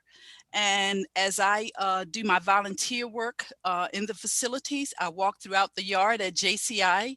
I see the men in wheelchairs and on walkers, and it's almost like being in an assisted living facility. As was indicated by the delegate, this population, and this is all of the experts agree, that people age out of criminality. And so this population poses little or no risk to the community. I would like to just spend a minute to talk about the dynamic factors that were referenced by Ms. Dumas. For many years, most paroling authorities have just looked at static factors, those things about you that you can never change. But the experts say that what really is indicative of what captures a person's transformation is looking at those dynamic factors, those things about me that I can change and I can control. As the commission develops this dynamic risk assessment tool, there are a few things that I would just urge you to keep in mind. There are numerous studies that indicate that many risk assessment tools have inherent biases, and I mentioned several reports in my written statement. Ms. Moyd, if you please would wrap up. Okay. Risk assessment tools also have to be validated. They need to be updated on a regular basis. What happens traditionally is many paroling authorities use one risk assessment, they use it forever, they never validate it. They also need to be culturally sensitive. And so we support the bill with those caveats in mind. Thank you. Thank you. Phil Karoum. Thank you, Delegate Dumais, for sponsoring this, Chairman Clippinger and members of the committee. Phil Karoum speaking for Maryland Alliance for Justice Reform, also not for the Maryland court system. I'm just going to quickly reemphasize some of the points that you've already heard and probably recall. One is, again, this is an incredibly low risk population in our Maryland prisons. As of the last time I saw statistics from several years ago, it was about 9%, although it's an increasing percentage of the population as the prisoners become older and older. The second point is, according to the study of the Pew Institute that we did for Justice Reinvestment, the cost of care, especially healthcare, for older prisoners increases their total cost to the state 2 to 3 times beyond that of the normal $40,000 per year or so for an average prisoner. So this means for prisoners who are 60 or over on average, we may be paying $80,000 to $120,000 for these folks. So by increasing the opportunity for them to be paroled, we would be substantially cutting costs, and as with justice reinvestment, able to use those costs to pay for improvements to the system. Lastly, as I think folks have heard, there is this population of older prisoners who were released as a result of decisions by the highest court in Maryland, the Unger group, as it's called. This is now approaching, I think, 200 older prisoners, and their recidivism rate, with no special precautions because they were released without assessments, has been tiny. It's been, I believe, less than 2% of them have recidivated, compared to over 40% is the most recent average recidivism rate that's been reported by our state Department of Public Safety and Corrections. So they are 20 times less likely to commit a new crime than the average person who is paroled or otherwise released. They are 2 to 3 times as costly, and the savings to taxpayers would be used to improve public safety by making the system work better. So we strongly would urge the committee to approve geriatric parole, a feature which came this close and should have been included in justice reinvestment in the first place. Thank you very much. Thank you very much, Judge Kruger. Now, Elise Desiderio. Good afternoon, Mr. Chair, members of the committee. My name is Elise Desiderio. I'm a resident of Baltimore City and an assistant public defender. Seniors are far less likely to reoffend upon reentering the community. Incarcerating seniors is more expensive for the state and its taxpayers than incarcerating younger persons. And seniors have particular health and safety concerns that living in prison makes worse. On recidivism, the U.S. Sentencing Commission found that the rearrest, again, not reconviction, rearrest rate of released persons was only 16.4% for those older than 59. Moreover, after age 50, released persons are most likely to be rearrested for a minor public order offense like public drunkenness. On cost, nationally, taxpayers pay more than twice as much each year to incarcerate an aging prisoner than they do a younger person. And on health, older prisoners have on average 3 chronic medical conditions. And research suggests that prison makes a person age faster than they would out in the community. Seniors in prison are at a higher risk of experiencing physical or sexual assault, bullying, and extortion from other prisoners or staff compared to their younger counterparts. And the COVID-19 pandemic exacerbates these health concerns for reasons that are obvious, and this virus is not going away anytime soon. The public policy interest in retribution has been satisfied by the many years most elderly persons have already spent in prison. And expanding options for parole release for seniors in prison is the right thing to do. This bill is a laudable step. There are other things that a geriatric parole bill could do to go even further and do even more good. These include making a geriatric parole provision applicable to all age-eligible prisoners, regardless of their sentence or offense, and adopting a rebuttable presumption that persons over 60 are indeed suitable for parole. And for these reasons, the Office of the Public Defender urges a favorable report for HB 426 with a proposed amendment to include individuals sentenced to life without the possibility of parole in the bill. Thank you for your time. Okay, are there questions for the panel? Seeing none, that concludes the testimony in favor of House Bill 426. We thank you all very much. We'll go to the person testifying in opposition, Mr. Schellenberger. 2 minutes. Chairman, Madam Vice Chair, members of the committee, I'm here today as the State's Attorney in Baltimore County, but also on behalf of the Maryland State's Attorneys Association. I believe this bill is a solution in search of a problem. Years ago, we did have a problem with parole. We had a problem because some of the parts of it weren't working, but it is working now. In the last several years, the governor has paroled 26 people who were serving life sentences. So that has started to happen, which didn't happen many years ago. as one of the other supporters mentioned, we had the Unger case. And in the Unger case, all the individuals who got released were over the age of 60. And I'm here to tell you that there were 270 lifers who got released because of the Unger case. So you have 26 people who were serving life sentences paroled by the governor, 270 lifers who got out because of the Unger case. And then there's the Miller case. Miller was a Supreme Court case that applied certain factors to juveniles sentenced to life. And those factors caused the parole commission to go back and look at hundreds and hundreds of individuals who are in the Division of Correction and give them an extra parole hearing and apply the factors that were done. Now, the problem here is, when does it end for the victims? Look at 7310B2. Every year, a person who's over 60 can ask for a hearing. A risk assessment gets done. And every year when that happens, the victim or the victim's family get a letter and they can weigh in on the parole. And as I said before, and you've heard me say it, that list of 13 post-trial rights that every defendant has, we've just added to that.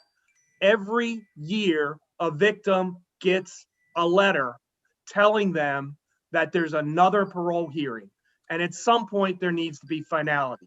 Thank you very much. Thank you very much, Mr. Schellenberger. Are there questions for Mr. Schellenberger? Seeing none. Thank you all very much. That concludes the testimony now on House 26. And now we're going to House Bill 445. Last of the three bills from Delegate Dumais. There's 3 minutes for Delegate Dumais, and then we're going to see Mr. Schellenberger again, along with Christine Dufour, both speaking in favor. It's very confusing for all of us. Phil Karoum, James Rose, and then I have Joe Riley in an informational testimony. So we'll do Schellenberger, Dufour, Karoum, and Rose first, after 3 minutes for Delegate Dumais. Thank you, Mr. Chairman. This legislation, House Bill 445, Criminal Procedure, Charging Procedures, Citations, simply allows more violations to be charged by citation. This is another bill that has been before you several times, and we've worked through some of the questions that have arisen. I think when it was first introduced, for instance, the chiefs and sheriffs opposed because it was sort of a mandate that you had to charge by citation. We changed that so that certainly on CDS charges or any kind of a situation where a law enforcement officer believed that someone was, there's a list of things in the bill, whether they would not appear, that there's a danger involved, that they can certainly make an arrest.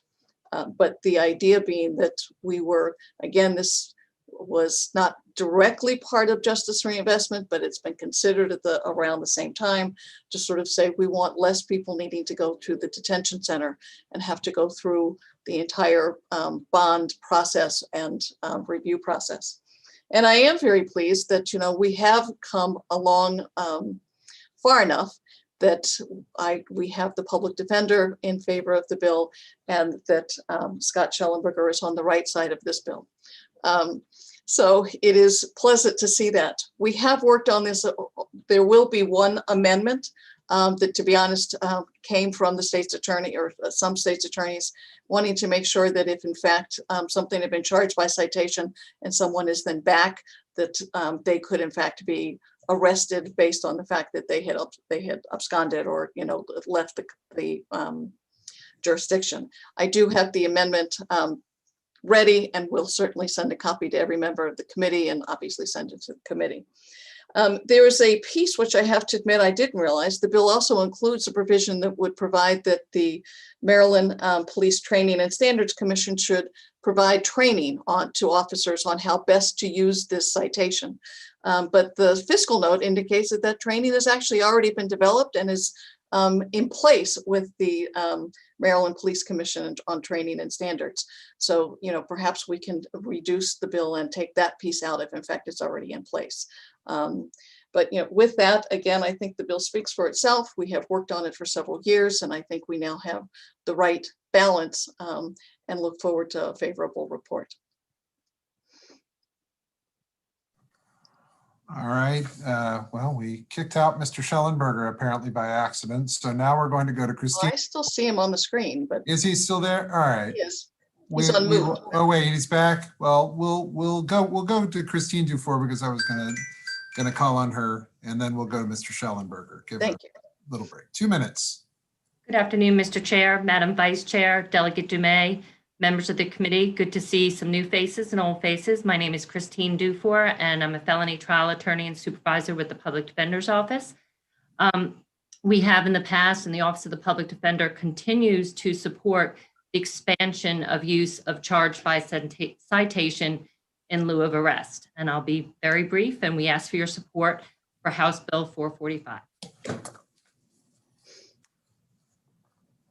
Miracles never cease. All this quick testifying and everything. I don't know what to do. All right, let's go to Mr. Schellenberger. Well, the only larger miracle is that the public defender and I are on the same side. But I'll really throw you all off on the next one, 489. I'll be supporting a bill by Delegate Moon. So I know, even he's smiling on that one. So I support 445. Citations are working all over the state. It was part of Justice Reinvestment to expand. All the police departments are doing training on it. They do a great job. There's not changing the standards, and there's still a chance for an officer to make an arrest if they have to. They even can make an arrest, take them back to the station, and still charge by way of citation. So I think that this is actually an excellent place to expand, particularly when we're looking at certain types of obviously low-level crimes. Anything that's 90 days or less, this would apply to. Joe Riley of the Maryland State's Attorneys Association thought he was going to be on this link because he's the one that asked for the amendment that Delegate Dumais has put in, and we believe that that amendment should happen. We think it makes it a very solid bill. Thank you, Delegate Clippinger. And with that, I just want to say I support the bill. All right, let's go now to Phil Karoom. Judge Karoom, you're on mute. There we go. He went back. Then he went back on mute.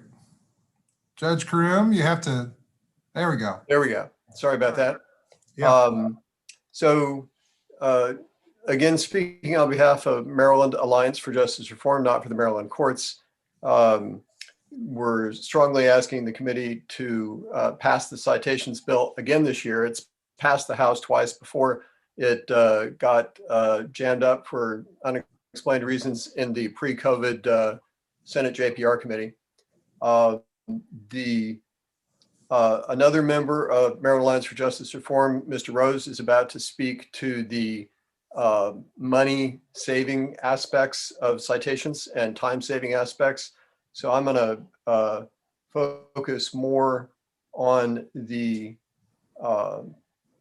training part to say that the training is important. I would encourage you to leave it in if they're already doing it. It obviously can't be a cost increase, but when citations initially were approved for the tiniest quantity of marijuana and for other minor offenses, immediately their use in I think 2013 and 14 went way up in the state, but then it started to go down as it disappeared from the curriculum, except for in one county, Anne Arundel County, the use of citations increased every year. And we discovered that that was because they had a special training component. So we encourage for all of the police academies to keep doing that.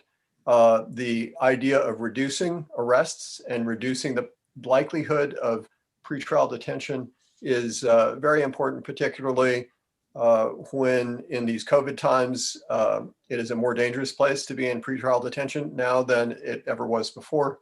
And also the budgets of our county governments don't need any extra costs if they can save money, as Mr. Rose is about to explain, with citations, so much the better for budgets and public safety. All right, thank you, Judge Karoum. Mr. Rose. Yes, I'm Jim Rose with the Maryland Alliance for Justice Reform, and we're speaking in support of the House Bill 445. Thank you for giving me this opportunity. I'd like to address the costs of arrest versus the cost of issuing a citation. At the site of the arrest, the time it takes to issue a citation is only a fraction of the time an officer is required to spend on an arrest. What do we want our officers doing? Being bogged down with the paperwork and transportation involved with arresting a person for a minor drug violation, or to write the offense down, issue a summons, and continue with the job of policing. The second cost is possibly borne by the person arrested.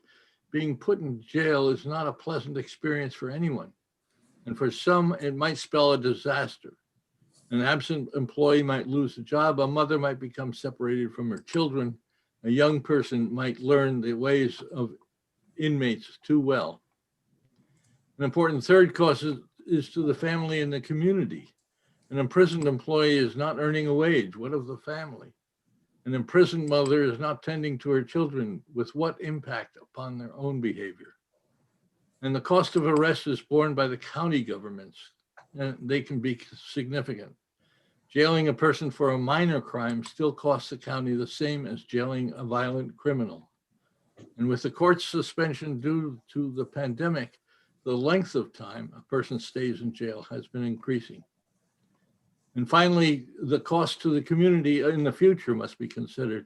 Research shows that time spent in detention increases the risk of recidivism. Is this a risk that your community wants to take?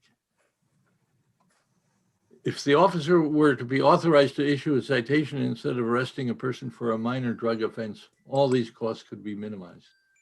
It is important that the members of this committee support this legislation and enable our officers to issue a citation instead of arresting a person for a minor offense. Thank you. Thank you, Mr. Rose.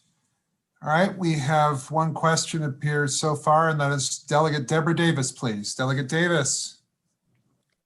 Thank you, Delegate Dumais. I believe this is important legislation. But you had me at hello, except when Scott Schellenberger said, He supports the bill? No, well, that could raise the hair on my neck. But look, when he said, well, in actuality, the officer can arrest you and take you down to the station and still give you a citation, okay? So I believe, and statistics have shown, that when this discretion is left up to the police officers, Black, brown, and poor people end up on the short end of the stick. I would feel more comfortable if there was some type of reporting on this, how often and who is getting the citation and who's getting taken down to the station. If we could close that up, I'd feel a lot more comfortable with it. I mean, I think we are all well aware that these are issues, and I know this committee in particular is dealing a great deal, with sort of whether or not policing is equitable and even-handed. And I certainly support this committee's efforts to do that. And if we need to, and I think some of these things, and perhaps either Mr. Schellenberger or Mr. Ford, some of these things are probably the kinds of things that are getting reported now in other ways. But if not, and I'll do some research and look at this, but I certainly have no objection to adding some sort of a reporting piece. But I just want to sort of look into whether or not there's really something that's already in place that is kind of looking at that. But happy to do that and get back to you. And Delegate, I didn't mean to bring up a part, but that's been in the law the whole time. So that's not something new we're adding. I should have limited my comments to just the new part of the law. You're muted, Delegate You're Davis. muted. I understand. You hear me now? Yes, ma'am. I understand, but it's something that we need to look for. We need to look at going forward at everything, because Yes, these numbers that we have in Maryland, they don't happen accidentally. We have to be more conscientious as we move forward.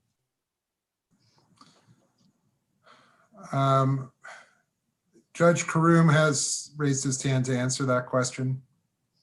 So I wanted to say that there are two reporting systems that had been set up when you initially approved the use of citations for small quantities of marijuana, municipal infractions. There was reporting that happened for 3 years, and then it sunsetted. And I believe that it did show some racial disparity. There today is reporting of traffic citations and searches connected to those, which is ongoing. And you can see the dashboard at the GoCap or whatever it's called now's website. I imagine that if police are already reporting the use of citations for traffic, perhaps it would be possible to just add this other kind of citation, but I have no idea what the fiscal impact would be. It is a concern. But still, I would add that if that can't be worked out, this is still a good bill because it's better, black or white, not to be arrested and to just get a citation, whether you get it on the street or some other place. I'd rather have that than be arrested and in detention. Delegate Conaway. Thank you, Mr. Chairman. Thank you, panel, for coming in. Mr. Schellenberger, can you give me an example of what type of situation might require an officer to take a person to the station and then issue a citation? Well, the statute requires that the officer be convinced that they have the right identity of the person. So at the scene, there may be, say, with your retail shoplifting, like you were talking about just a few minutes ago, there could be somebody who is arrested for shoplifting. The police officer comes, there's a dispute or a question about the identity of the person. When they go back to the station, they may be able to, based upon a prior record or some other information, verify the identity.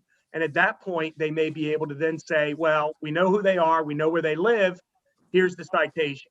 So that would be the kind of situation, I think, where they were concerned about the identity. In your example, if they could prove positive who the person was, they convinced who the person was, but they didn't know if the items are stolen or not stolen, well, how would that play out? Well, I mean, that would, yes, that would play out by whoever the security guard or whoever witnessed what happened. Usually that is best handled at the scene. You walk back into the store and say, is this your item and did they pay for it? You could go back and review the surveillance video to see if they paid at the cash register. So it just really depends on what they're. Yeah. The reason why I asked you that, I had an incident that happened recently where I purchased some computer chips or something at one of these major stores, and I had to take the chips back because the chips didn't work. It wasn't the right type of chips. So they had a list of everything that was sold in that store in that day, and those chips did not come up, the ones that I purchased. But at the same time, I made a payment on my credit card, and therefore I was able to pull up the time from my credit card. Then when they had to go back through the video, see me with the chips, then they pulled it back on their computer, say, oh, here the chips are here. But in the meantime, here come the officers and they're standing around like they're looking up in the sky, but I know what's going on. So what I'm saying is, in that kind of situation where they don't know what they believe that the chips were stolen, but I believe that the chips weren't stolen, but I don't have my receipt. And would they issue me the citation then, or are they going to still take you into the station? What do you think? Well, first of all, I'm very sorry for what happened. Me too. But I mean, I think that is a perfect situation for a citation. Okay. Because, you know, obviously your identity was going to be proven. And obviously at the scene was the place that you could resolve that case best. So I think that situation that you've described, I'm glad it worked out the way it should have, but that is a perfect example where a citation should be used. Thank you so very much. All right, seeing no further questions for the panel. Joe Riley has just entered the room. I believe there was an amendment that addressed Mr. Riley's concerns, but I'm not sure. Mr. Riley, if you'd like your 2 minutes, are you there? Thank you, Mr. Chairman, Madam Vice Chair, distinguished members of the committee. My name is Joe Riley. I'm the state's attorney for Caroline County. You are correct. The amendment that when I signed up, it was for informational. I probably should have went support with amendment. I discussed with Judge Karoum the amendment that we were talking about. The amendment has since been added, just simply adding citation to one of the charging documents for which you can apply for a governor's warrant for as a state, as a county that borders a neighboring state of Delaware. We have criminal defendants who get issued citations and they don't show up for the court date, and we need to extradite them to bring them back. And a citation is not a document that which you can file a governor's warrant. But that was it. Thank you. All right, any questions from Mr. Riley? Seeing none, that is fine. That concludes the testimony for House Bill 445. Thank you all very much. Thank you, Mr. Chairman, and I can be excused and I'll go back to ECM. So, All right. thank you. Nice to Thank see you. everybody. All right. We're now going to go to two bills from Delegate Moon. House Bill 488. And with him, there will be 6 people testifying, 3 minutes for Delegate Moon, and then 2 minutes for each of the following: Stanford Frazier, Shaquille Carbon, Ricky Morris, Oniyinye Alheri, Bobby Cheeks, Zachary Larson Rabin. All 6 of the witnesses will get 2 minutes apiece. All right, Delegate Moon. Thank you, Mr. Chair. House Bill 488, otherwise known as the De Minimis Drug Decriminalization Bill. This is another bill that's been before us in the past. It was previously brought by Delegate Dan Morheim, who was an emergency physician.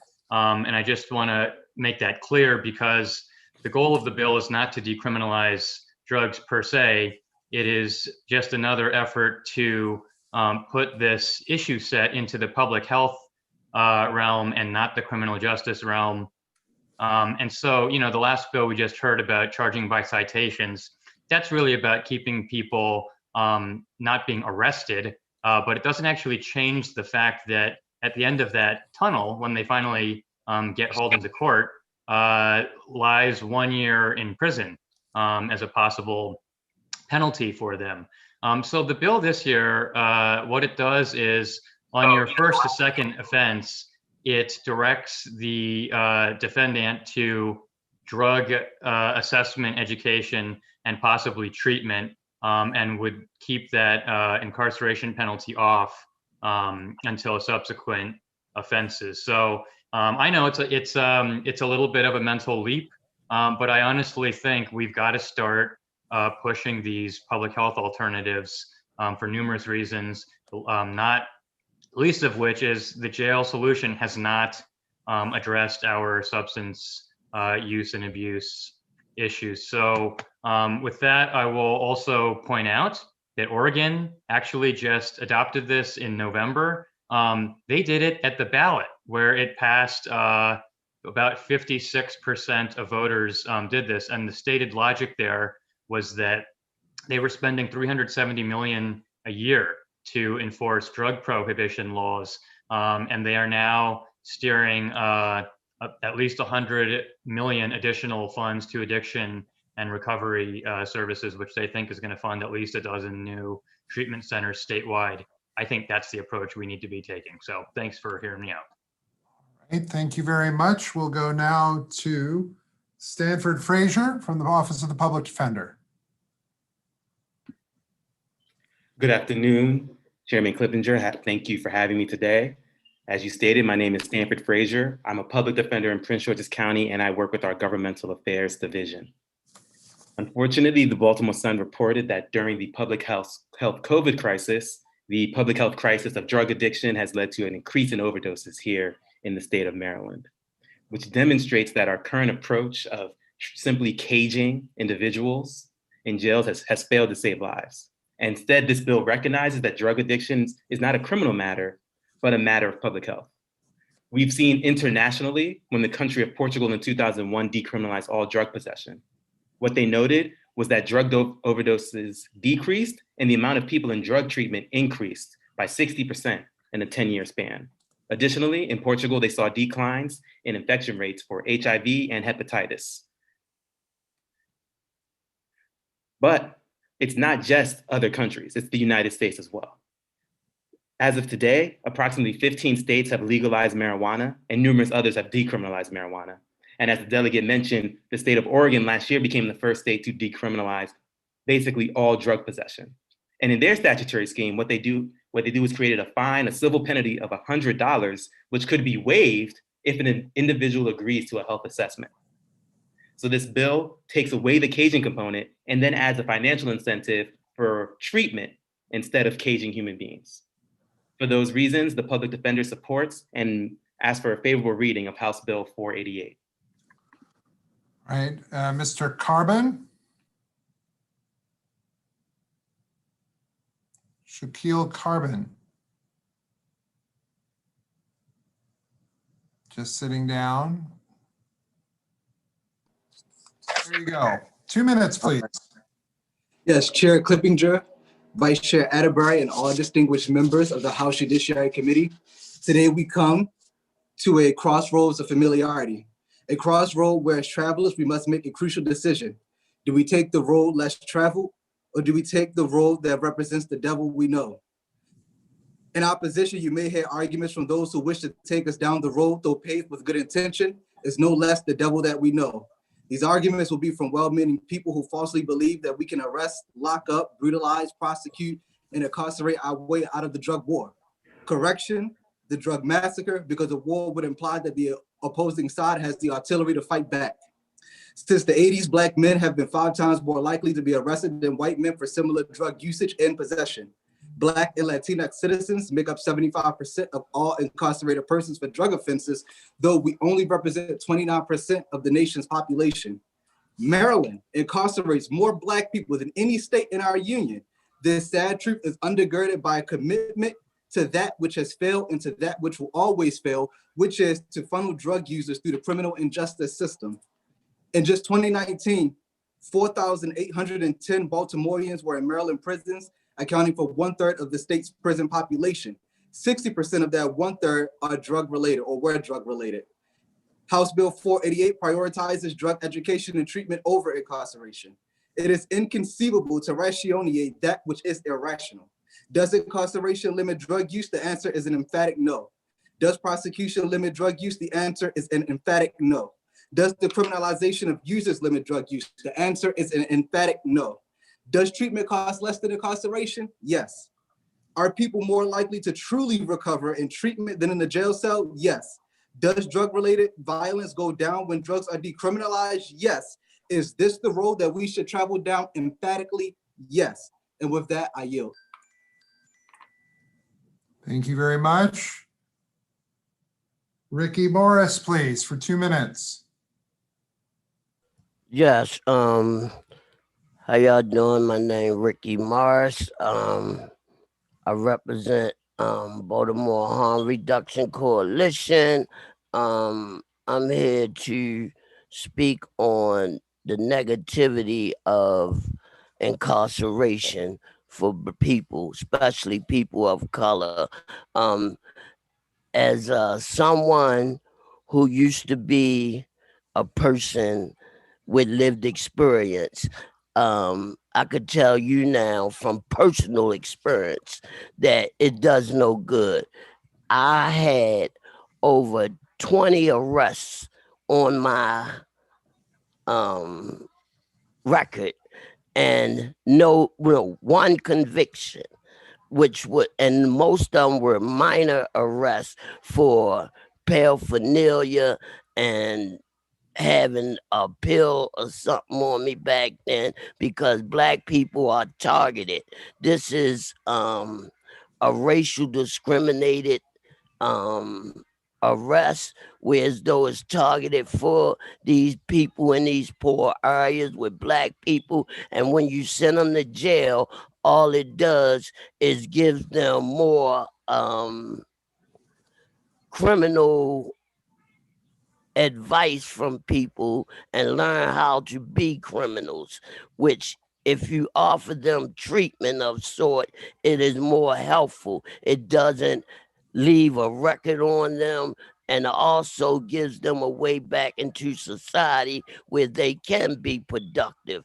Also, coming back into society, somebody like me, when I had all these records on me, it was hard for me to get a job in anywhere, but luckily the ability that I had learned from having lived experience allowed me to use my wisdom in this field and become a professional with Baltimore harm reduction and give back to the community by saving lives. And that's what we need. That's what we need. And thank God for that opportunity, because it would have hurt me not to be able to look at my grandson and be proud. But a lot of mothers and fathers and Mr. Morris? Yes. If you would wrap up, please, I'd appreciate it. Okay, I'm sorry, but You're all right. thank you. You're on a roll. I got it. That's okay. Okay. Please, if you'd wrap up for the committee. I'm wrapping up. That's it.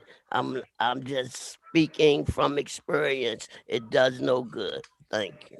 Thank you. Thank you very much, Mr. Morris. Onyinye Alheri, please, for 2 minutes.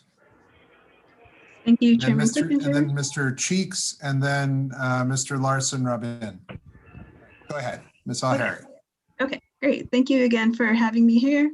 I'm here to speak in support of House Bill 0488, representing myself as a resident of the 40th District and also as a case manager at Charm City Care Connection, where we are keenly familiar with the devastating impact that criminalization has had on the well-being of our clients, many of whom suffer from substance use disorder. The fact that our current legislation addresses this illness with criminalization is indicative of who we consider valuable and worthy in our state and in our society. Criminalization of possession of substances has done little to mitigate the horrible yet preventable amount of overdose deaths occurring in our city and state. Criminalization does not prevent people from acquiring, using, or distributing drugs. It simply drives such actions and behaviors deeper underground, making them more risky and potentially dangerous.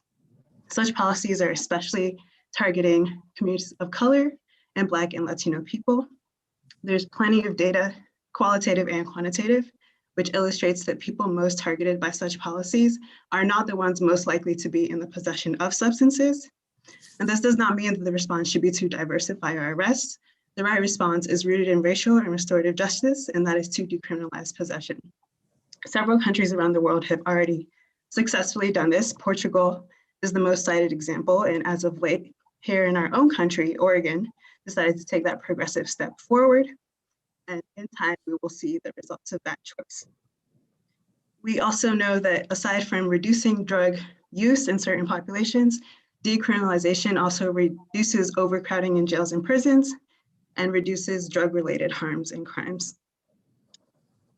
So you've heard many great testimonies today. I'm just going to add that removing these barriers to social and economic mobility is key to helping people improve their well-being, and we'll see that exponentially in our community. Thank you.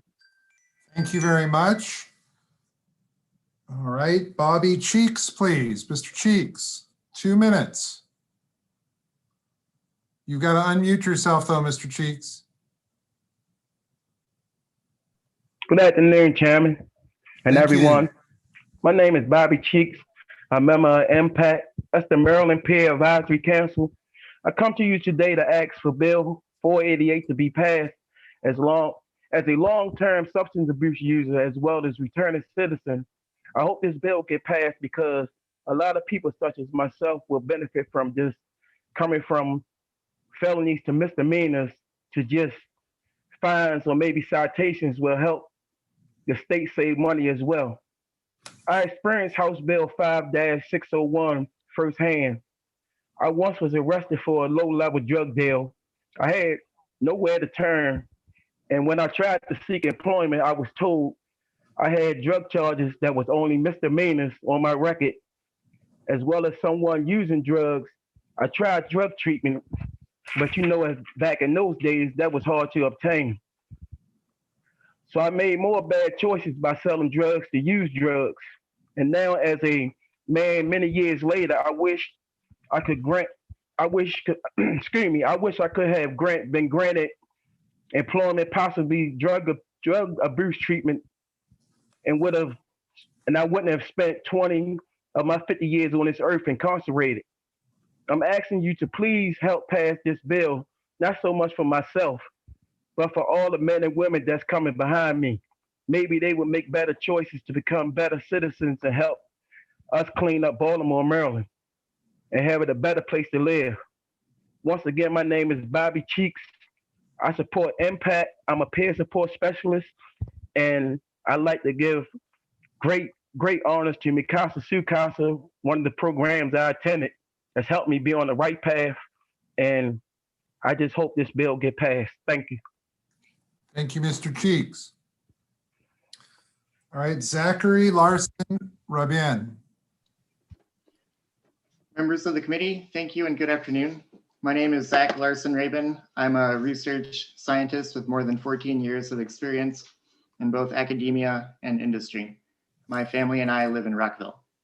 I welcome the opportunity to provide my testimony on House Bill 488 because I regard this committee's efforts on the regulation of drugs as critical to remedy some significant asymmetries in how justice is applied to different drug users.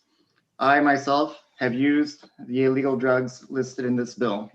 I can say that on the record and have no fear in doing so because I am a white man who has benefited from those asymmetries.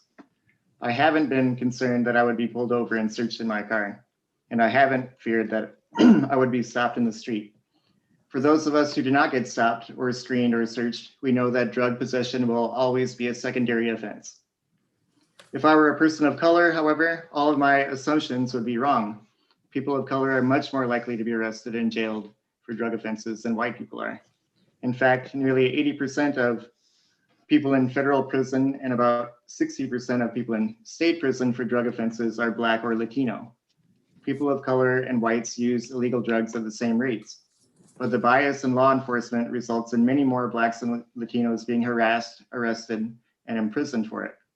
We simply cannot continue to operate a punitive system, our war on drugs, that unfairly targets people and communities of color. With this bill, Maryland has a chance to reduce these harms by reducing the penalties for possession of small personal amounts of drugs. Please lend your support to House Bill 488. Thank you very much. Thank you very much. Are there questions for the supporters of the legislation? Delegate Cox, then Cardin. Thank you, Mr. Chairman, and thank you, panel. Delegate Moon, it's always a pleasure. Got some great outside of the box thinking on many issues, but I had a question of concern here. I'm not sure which person to put this towards. How many milligrams equal 1 gram of heroin? Anybody know? I see in the in the proposed bill, looks like that it says the bill wants to legalize up to de minimis would be 1 gram of heroin. Well, we didn't legalize anything. I'm sorry, not legalize. You would just change the penalty from incarceration to drug referral. As to the amounts that are listed there, these have sort of grandfathered and they've been put into different, and I think they've been different in different years of this bill. So we can talk about it. These are just what were intended to reflect some baseline of amounts that are not, volume dealer type of stuff and more in line with personal consumption. But again, if we're at that level of detail, happy to discuss these numbers. Well, the reason why I ask is because I did a quick search on a lethal dose of heroin and a lethal dose of fentanyl, and it says, according to leading websites, it says 30 milligrams is a lethal dose, and it's 1,000 milligrams is 1 gram of heroin. So it looks like it's a lethal dose here, particularly when you look at fentanyl. So that's why I just wanted to clarify to see if that was your understanding. I'm not. Well, I think fentanyl has a different has a specific that term is actually used in Maryland law. So they would be distinct here, and it's many times more powerful. But again, this is just one list that the advocates came up with their amounts. Like, it doesn't include fentanyl, for example, but it does include heroin. Again, if we're sort of open to talking about this bill, happy to talk about the list, the amounts, and things like that. We can find in non-arbitrary ways of basing these numbers. Well, I'm just curious where that came up with 1 gram as being de minimis, because that I think is 1,000 milligrams, if I'm not mistaken. And that's why everything is telling me 30 milligrams is lethal for heroin. So I just don't catch where, that's a huge disparity. Are you talking about fentanyl? But again, we can change the numbers. So yeah. Okay. Thank you. Thank you. Mr. Delegate Moon, you had mentioned that this was originally sponsored by Delegate Morheim, or former Delegate Morheim, a number of years ago. I'm just curious, do you recall if this bill was introduced last year? Excuse me. And Delegate Morheim's excellent work was succeeded by my colleague, Delegate Cardin, who also ably carried this bill. Delegate Griffith. Thank you, Mr. Chairman, and thank you, Delegate Moon. I know you're very thoughtful in the legislation you bring forward. You mentioned in your testimony, if I misunderstood, please forgive me, that this is similar to the referendum that was in Oregon.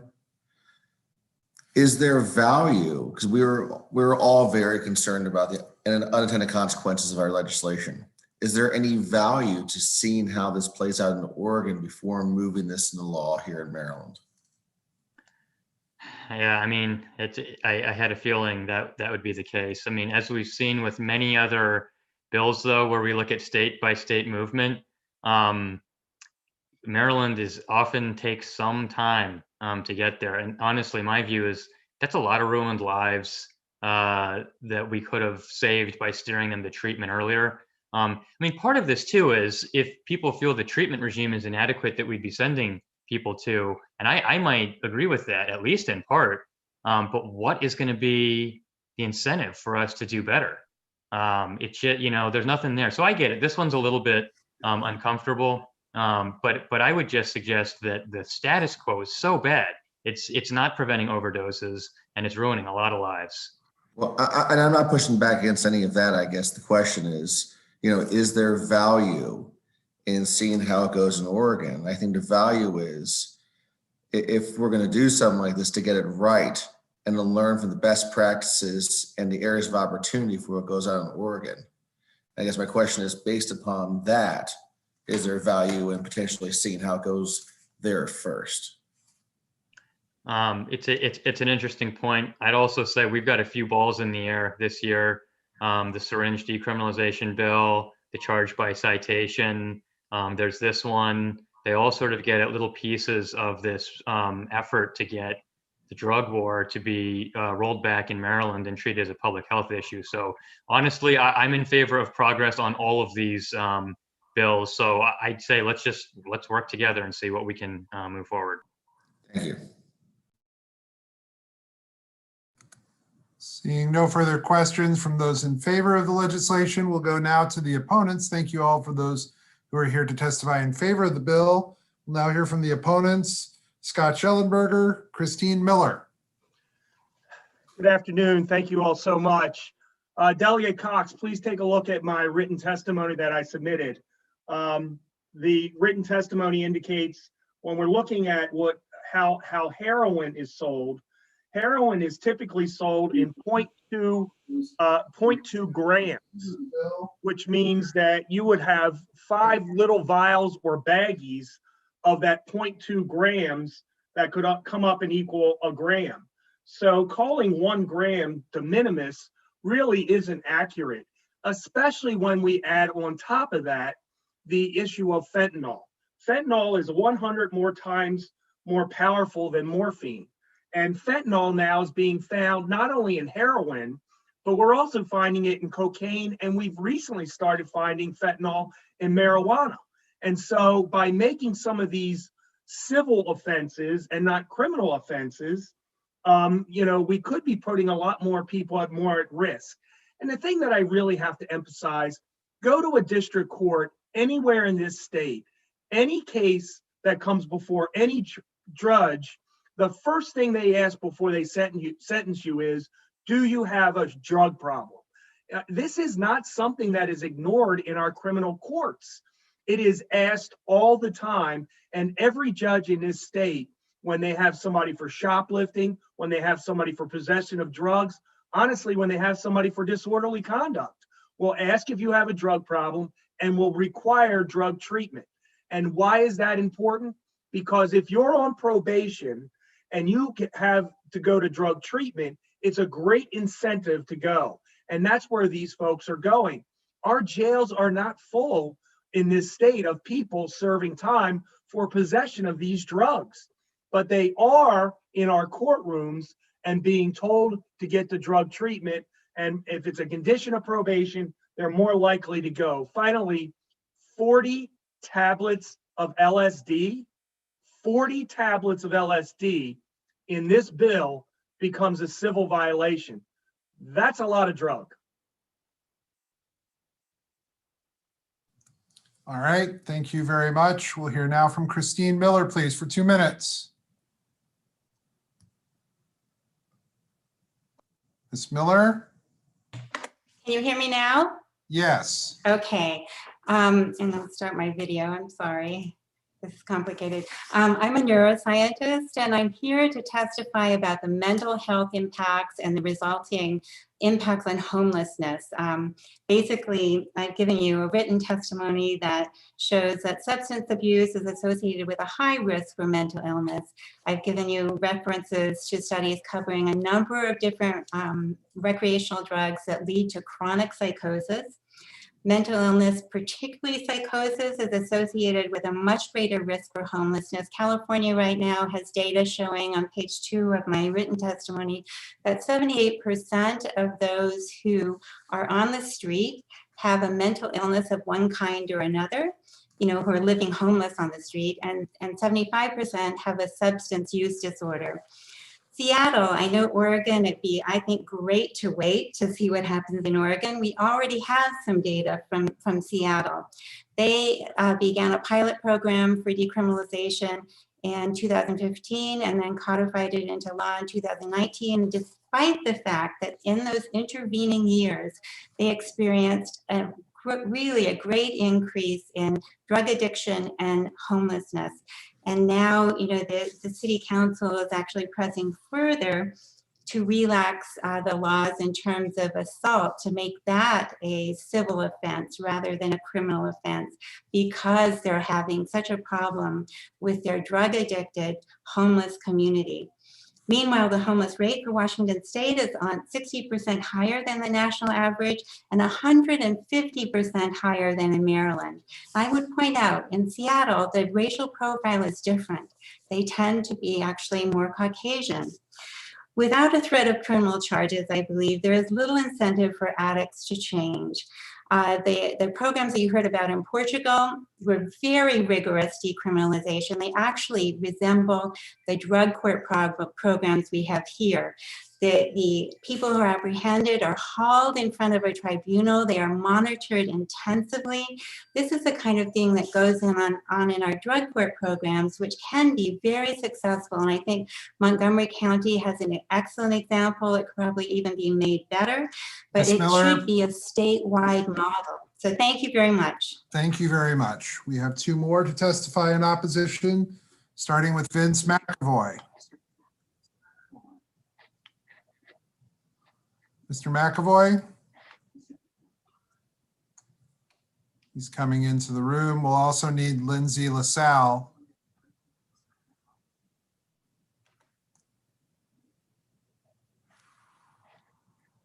Mr. McAvoy? All right, Mr. McAvoy for 2 minutes, please. Mr. McAvoy? Thank you so much, committee. Yes, thank you. Coming into the room. We'll also need Lindsay LaSalle. Hear me? Yes, please begin. Okay, go ahead. Yes. Hold on. I'll go ahead. Wrong headset, sorry. Thank you so much, committee. I want to state that thankfully the committee knows that this is not an either-or situation. We don't have to not arrest versus make everything de minimis. These are hard drugs, and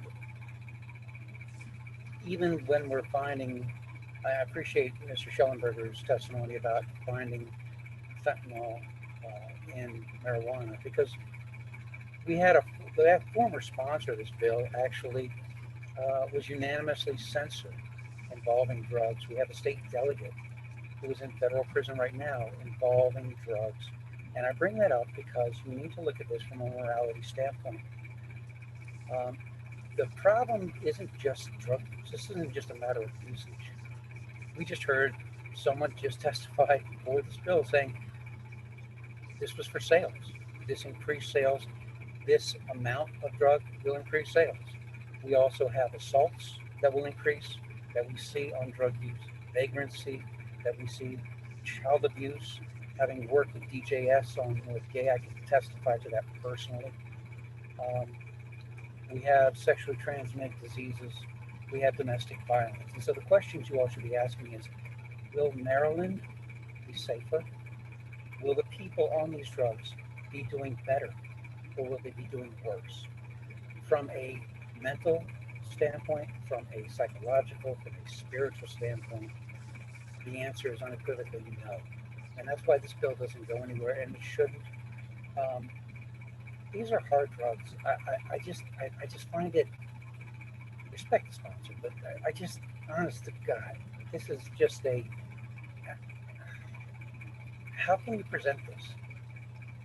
Knowing what this does to people, and especially from my perspective, from family law of parents, you can't parent on drugs. And this is going to be perpetuating this multi-generational issue.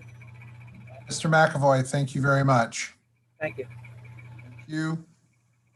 Coming in with informational testimony only, Lindsay LaSalle.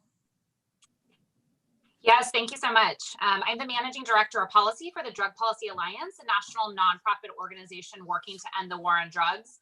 And I wanted to testify in an informational capacity about a major victory this past November when Oregon voters made history by passing Measure 110 by a 17-point margin to decriminalize personal possession of small amounts of all drugs, while also expanding access to addiction treatment and other health services.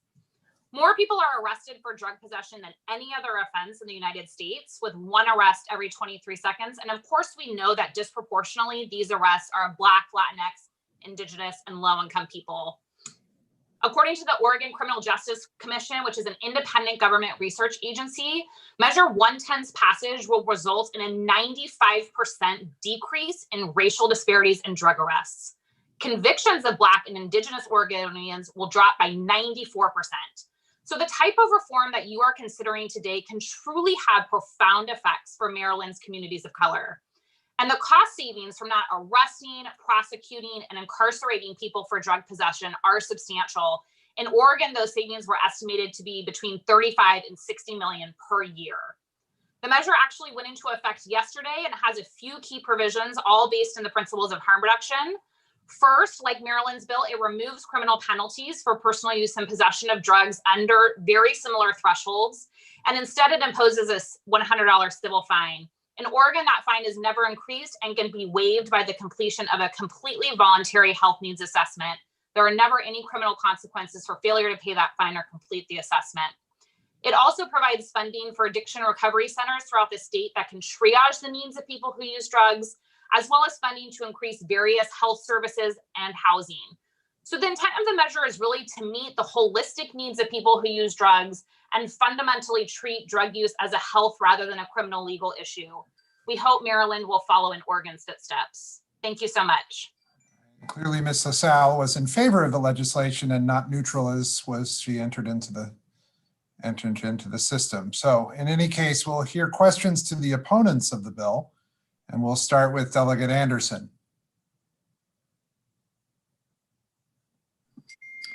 Yeah, thank you, Mr. Chairman. First question, I guess, is to Ms. LaSalle, and that is, are you familiar with how Oregon quantified what is a small amount of drugs or drugs for personal use? Yes, I am. So the thresholds are very similar to that in Maryland's bill. So the amount that was decriminalized in Oregon was 1 gram or less of heroin, 2 grams of cocaine, 2 grams of methamphetamine, 1 gram of MDMA, less than 40 user units of LSD, less than 12 grams of psilocybin, less than 40 units of methadone, and less than 40 pills of oxycodone. So that's almost exactly what we're doing in this bill. Very similar, exactly. All right, my last question, Mr. Chairman, is to Mr. Schellenberger. Scott, you there? Yes, sir. Where are you? Oh yeah, okay. Hey, how you doing, man? Good. Good to see you. Good seeing you. If a person is arrested, legally arrested, and they possess 1 gram of heroin, what happens with that 1 gram of, what do the police do with that 1 gram of heroin? Well, they would put it in their property room. And we are having a big problem now because we're trying not to test as many drugs as we've tested before because of the presence of fentanyl, but you would still test that 1 gram because I would have to prove in a criminal court beyond a reasonable doubt that it was in fact heroin. Okay, and once the test is done, is there a certain amount of purity or concentration that the test would indicate exists in that particular gram of heroin? Yes, they can rank the percentage of purity, and that sometimes is important, especially when you're dealing with a little bit larger quantities, because then that has something to do with whether we think it could be cut and mixed with other things or not. Okay. How often do you find a small amount or 1 ounce or 1 gram of heroin to be 100% pure? Virtually never. Right. And what generally is the average of at least for heroin, as to the purity or the concentration? Delegate Anderson, I'm going to have to ask one of my drug unit people that question. I don't often read those actual narcotics reports, but I certainly can find that out. All right. Well, back in the day, though, when you were prosecuting district court cases, which I remember distinctly, there would come a time when there would be certain or different amounts of concentration or of heroin in each case. Is that correct? Yes. And there would be people who were charged with this who could have different tolerances for the different amounts. Is that correct? Yes, but again, the heroin of our district court days, as well as the marijuana and cocaine of our district court days, was nothing compared to the strength of the drugs that are out there now. In our day in district court, and that would be the 80s, ladies and gentlemen, in those days, those drugs did not have nearly the impact or power that the drugs have nowadays. And that's because of contaminants or additives to the various drugs. And because of demand. Okay. All right. Thanks a lot, Mr. Schellenberg. Thank you, Mr. Chairman. Thank you. Thank you, Delegate McComas. Thank you, Mr. Chair. This is for Ms. Miller, question. I remember in other testimony that you have said that the use of marijuana can trigger schizophrenia in young adults, not young adults, but actually teenagers. And so my question is basically, if we decriminalize some of these drugs, are we really open, and people then may feel the need to experiment? Are we kind of opening up another door to cause more harm to these kids? Where is she? Oh.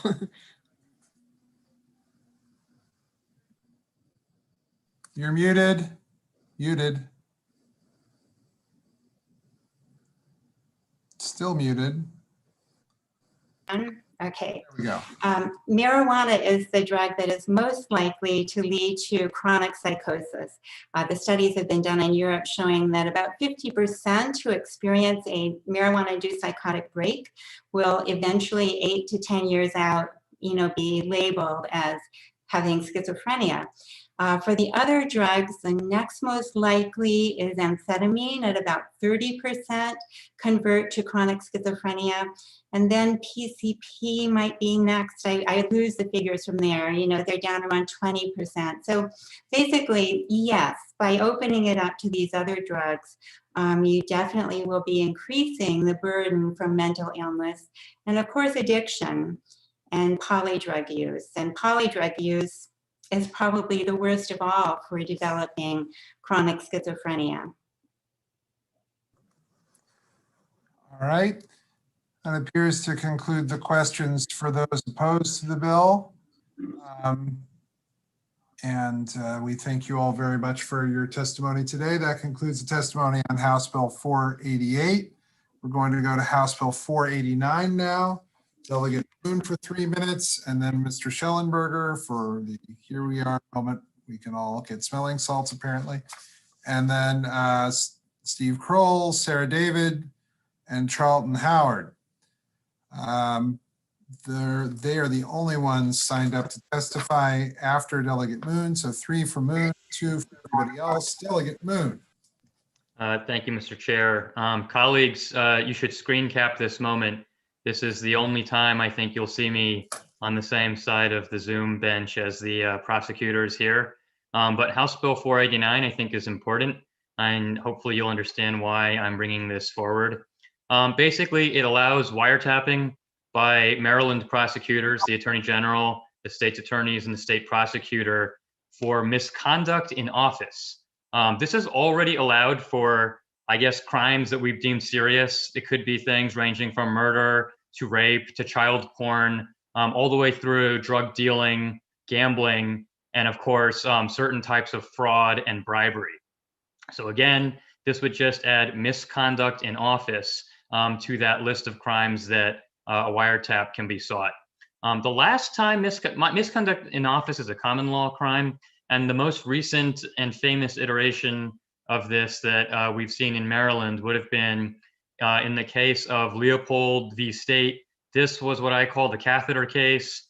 It was a county executive who, among their crimes for misconduct in office, was making government employees empty the urine out of their catheter bag. But I say that only in slight jest. There were it was a pattern and practice of abuse of government resources, having his political enemies investigated through state resources, having law enforcement officers assist him in having affairs with people. But that was a case of misconduct in office. So I will leave it there. There is one amendment that is needed. There's a parallel provision in law that says not only can you wiretap for these crimes, you can also bring that evidence in. And so there is an amendment to put that evidentiary piece in there, which was omitted originally. With that, happy to turn it over to folks who might use these new powers and answer any questions. And now for the shock of the session, Scott Schellenberger. Thank you so much, Mr. Chairman, Madam Vice Chair, members of the committee. Delegate Moon, thank you very much for putting this in. It's much needed. So Maryland is a one-party consent state. That means that, a two-party consent state. That means if you want to be recorded on audio, both parties have to consent. The wiretap statute came about in which over the years now there are 22 places where a state's attorney the Attorney General, or most importantly today, the state's prosecutor can ask for a wiretap in order to listen to phone conversations. And so we have 22 violations that have been in this wiretap statute for many years. And we believe that it's a logical extension to add misconduct in office to that long list of places where state's attorneys and state prosecutors and attorney generals can ask for a wiretap. Just so you know, wiretaps are very difficult to get. We rarely do them. Maybe we do 1 or 2 a year in Baltimore County. And so the state's attorney actually has to go to a judge, swear under oath why they need the wiretap. And then the judge actually has to obviously review the wiretap request, which requires a pretty good finding of probable cause for why it's necessary. And so therefore we think misconduct in office is a logical extension, because as Delegate Moon mentioned, I'm sure that all of Mr. Leopold's crimes were not committed orally in front of the police officers that he ordered around. I'm certain that phones were used also. So we think that this is a very valuable tool. And thank you so much for listening. Mr. Kroll. Members of the committee, good afternoon. I'm Stephen Kroll, the State's Attorney Coordinator and the Executive Director of the Maryland State's Attorneys Association. 1,001 reasons why I hate COVID is I could have sat next to Delegate Moon during these proceedings and that would have been much better, but I agree with everyone who's testified or will testify. So my is I agree. All right. Ms. Sarah David. Thank you, Mr. Chairman and members of the Judiciary Committee. My name is Sarah David. I'm Deputy State Prosecutor for the Office of the State Prosecutor. Thank you so much, Delegate Moon, for putting in this important legislation. I just want to talk a little bit about the functionality of this element of the wiretap. I know that we talk a lot about what wiretaps are, and this, as Mr. Schellenberger alluded to, is something that has to go in front of a judge. And there's also an element called exhaustion here, where you have to show the judge that you've done kind of everything else in the investigation or enough that this is kind of a part of last resort. So this really is also every 30 days, you have to tell the judge what you found. And let them know kind of why the wire needs to continue. And so this is really to root out kind of networks of corruption. Misconduct in office is also an offense that comes up as it relates to law enforcement and prosecuting members of law enforcement. And so we had talked to Delegate Moon about this in relation to some of the discussions around police reform. And so just, if there are any questions about the functionality, I'm happy to expand on those. And thank you very much for this legislation. Right. And Charlton Howard. Thank you, Mr. Chair and Madam Vice Chair and members of the committee. As mentioned, my name is Charlton Howard. I am the Maryland State Prosecutor. I know it's been a long afternoon and I don't want to repeat everything my colleagues have said. I think they're spot on, as would not be unsurprising since I'm speaking in support of the bill. The critical thing here is this adds misconduct in office to the list of enumerated crimes, as Scott had talked about. And this legislation comes out of challenges faced by law enforcement and prosecution when investigating and attempting to prosecute cases related to official misconduct. As everybody probably knows on the call here, the Office of State Prosecutor is an independent agency tasked with ensuring the honesty and integrity of state government and elections by conducting independent investigations where appropriate prosecutions of criminal conduct of state and local government institutions, officials, employees, and elections. Misconduct in office is a core charge that we use we used in the Leopold case, and we continue to use today in a number of our cases. The challenging thing with misconduct in office is quite often demonstrating the mens rea or criminal intent connected with misconduct. You're not trying to prosecute someone for making a mistake. You're trying to prosecute someone for corruptly thwarting the appropriate course and administration of government. The best evidence, and sometimes and quite often the only evidence of that particular mens rea or criminal intent, is that person's communications. Not having the access, after we've exhausted all normal methods of investigation, of attempting to pursue a wiretap to get that evidence of criminal intent on the basis of a police officer that's conducting engaged in misconduct, or a local official, is a real barrier to our investigations. These investigations are challenging, particularly given modern technology. We find public officials exploiting their status or using applications that are very difficult to retrieve retroactively. It's very seldom that someone expresses their true intent in a public forum, but they quite often do it in informal communications. So bottom line is we strongly support this and other reforms in our public corruption laws to ensure that our prosecutors and investigators have the tools that we need to preserve the integrity of our state and local government. And to that end, we would encourage a favorable report from the Judiciary Committee on House Bill 489, and be happy to entertain any questions. Thank you very much, Mr. State Prosecutor. Delegate Deborah Davis. Thank you, Mr. Chairman. I will be brief. To the State Prosecutor, it is your job to prosecute misconduct in office cases, correct?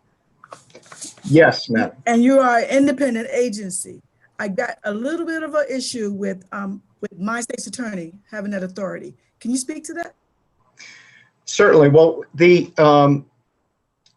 misconduct in office is an offense under state law, and pursuant to the Constitution, the local state's attorneys have the authority to prosecute any violation of state law coincident with that. I will say that the vast majority of misconduct in office prosecutions that are initiated, at least during my term in office, have been by my office. Quite often we'll have a local state's attorney refer a case that is an official misconduct case to us. Sometimes they won't. Sometimes misconduct in office is an additional charge. For example, there's been a lot of discussion and quite appropriate discussion with this legislative session regarding police misconduct. If a police officer shoots someone illegally, that could be a murder, that can be an aggravated assault, but often they'll also be charged with misconduct because they're obviously not discharging the responsibilities of their office appropriately. And if they shot that person without legal justification, that's the criminal intent, that's the corrupt intent to engage in the execution of their laws.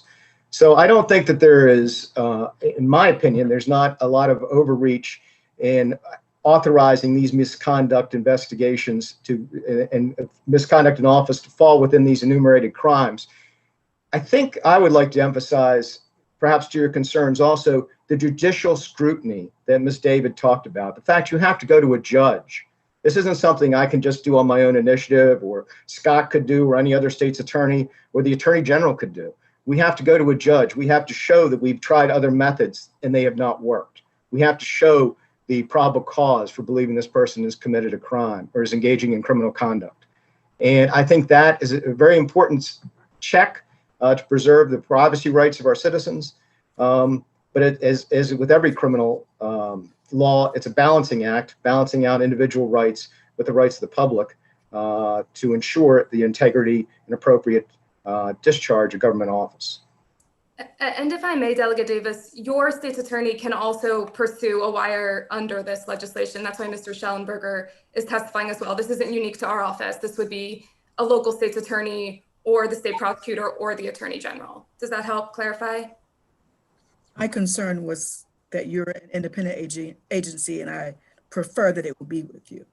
Okay. Delegate McComas. Mr. Chair, this is for Mr. Howard. I was just curious to know if other state prosecutors, assuming that other states have state prosecutors that have similar authority that you do, if they have the right to go for wiretaps. Well, I'll answer that question in a couple parts. One is Maryland is unique in its governmental structure. So we uniquely have a designated state prosecutor for these kind of corruption cases and official misconduct. In most other states and I'm not aware of any state which has an exactly identical arrangement. Most other states, that mission is carried out by the attorney general or in a designated special prosecutor that's brought in for a one case only type of iteration. Those cases where these responsibilities are discharged by state attorney generals or similar officials, they do have, in many cases, the rights to exercise this wiretap jurisdiction. Maryland is more restrictive than many states because, as Scott pointed out, we're a two-party consent. It's not a one, in many places, it's a one-party consent. I spent about half of my law enforcement career as a federal criminal investigator. And there it was very easy because we had one-party consent. So we could engage in a lot, quite a bit more, more frequently engage in appropriate intercepts of communications. Here it's very challenging. And I think the Maryland system is good because we do need to preserve the privacy rights of our citizens. But I think having the ability to go to a judge to describe a situation where you can get this type of relief and provide this tool to these very important investigations and prosecutions is critical, and that's why we're supporting the bill. Thank you. Other questions for the panel? Seeing none, thank you all very much. That concludes the testimony on House Bill 489.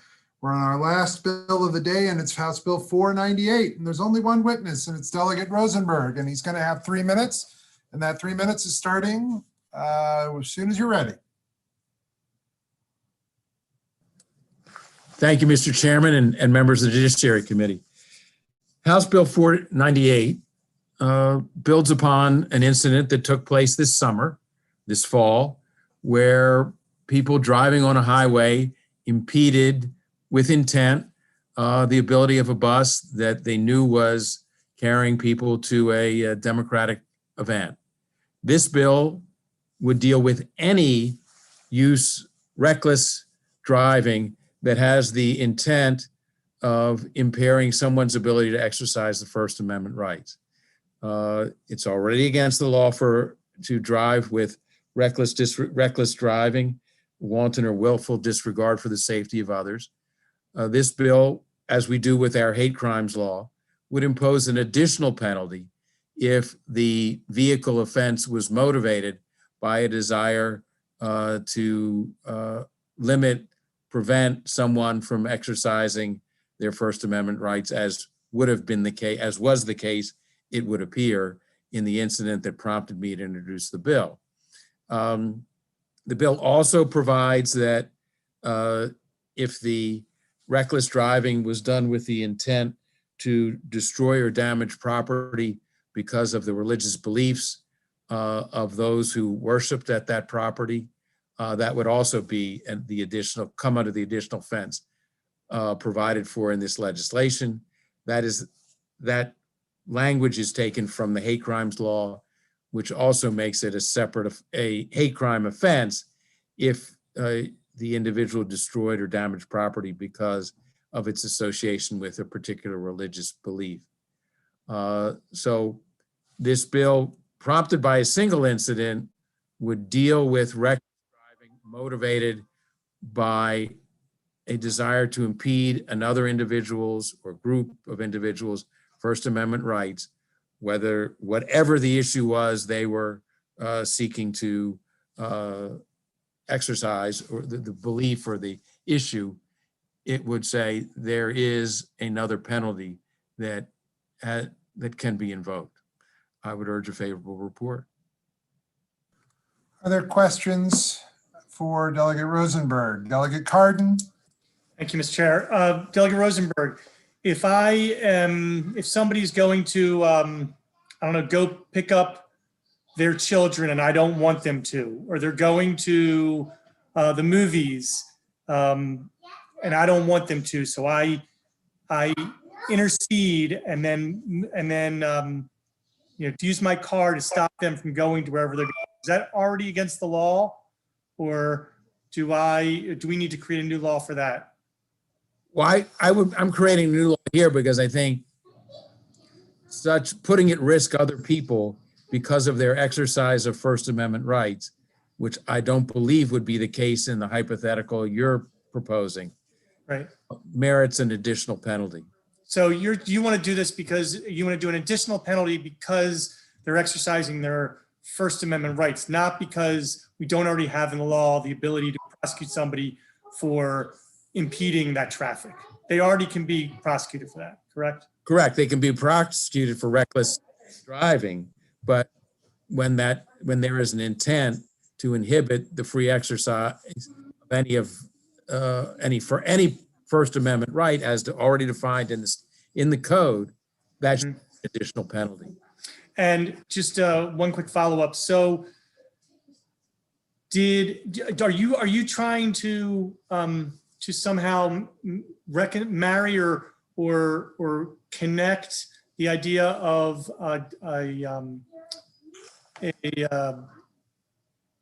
certain the classes in the hate crimes legislation and their special class and people who are seeking to have First Amendment to exercise their First Amendment rights? So you see this, that somebody exercising the First Amendment right to be to need equal protection as somebody in the hate crimes statute. Is that fair to say? I don't know that.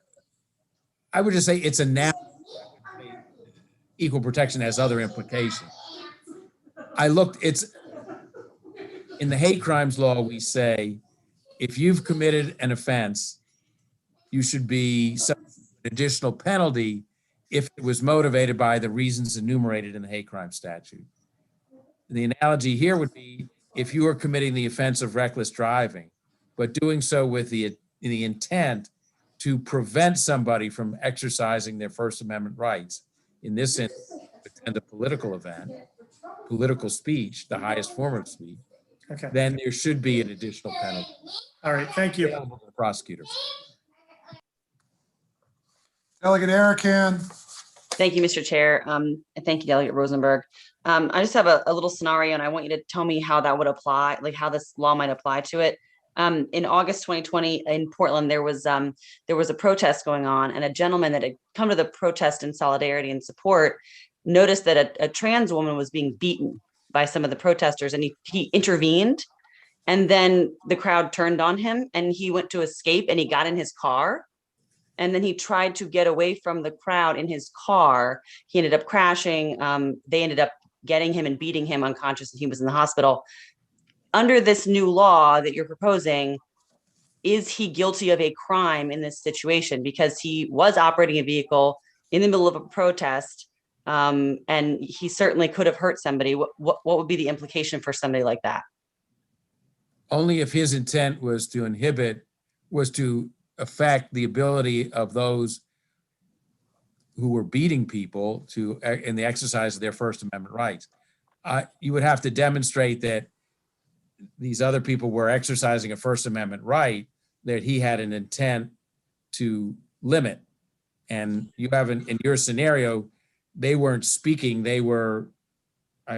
sounds to me like they were committing a criminal offense. Well, they were protesting. It was a group of protesters. They were holding signs. It was, they were definitely in a protest that the streets were blocked off for them. But there was a divergence of some of the protesters to this trans woman. And so when he saw this, he tried to intervene. The crowd turned on him. He tried to get in his truck and drive away and was, unsuccessful, sadly. Under this bill, only if his intent was to limit the First Amendment activities of other people, could he be prosecuted under this statute? Okay, how would someone prove that someone wanted to limit intent? What would be the proof? Like you do under any other statute, you have to establish either from the evidence, something he said, or the way in which he drove. It's a proof like any other proof. The key is that there were First Amendment activities that were inhibited by his or her reckless driving. Okay, thank you, Mr. Chair. Delegate McComas. Thank you, Mr. Chair. Just Delegate Rosenberg, I didn't have a chance to read your fiscal note, and I just wondered if you could just briefly describe what was the incident for the inspiration for your bill, because I think that would help me understand where you're going. Sure. There was as I best recall, there was a bus with a sign with insignia on it indicating that they were headed to a Biden event. Okay. And so with the intent, according to the accounts, the newspaper and TV accounts that I'm familiar with, the intent of those riding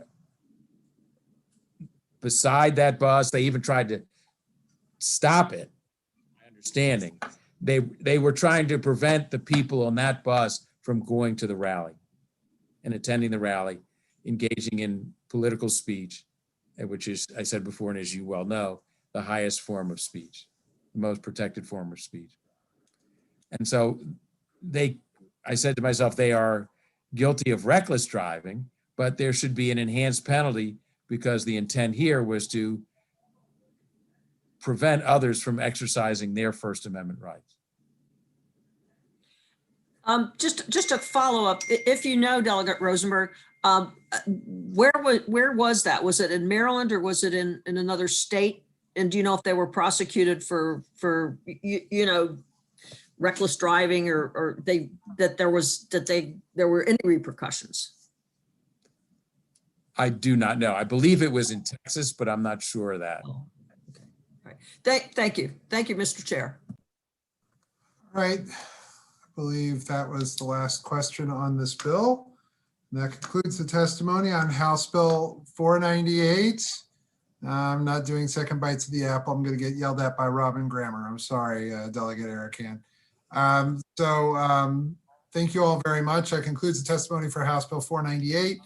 That concludes the testimony for bills today in the House Judiciary Committee. We thank you all for watching, and we will be back tomorrow at 1:30 tomorrow for three pieces of legislation. But don't let that fool you. We might be going for a little bit of time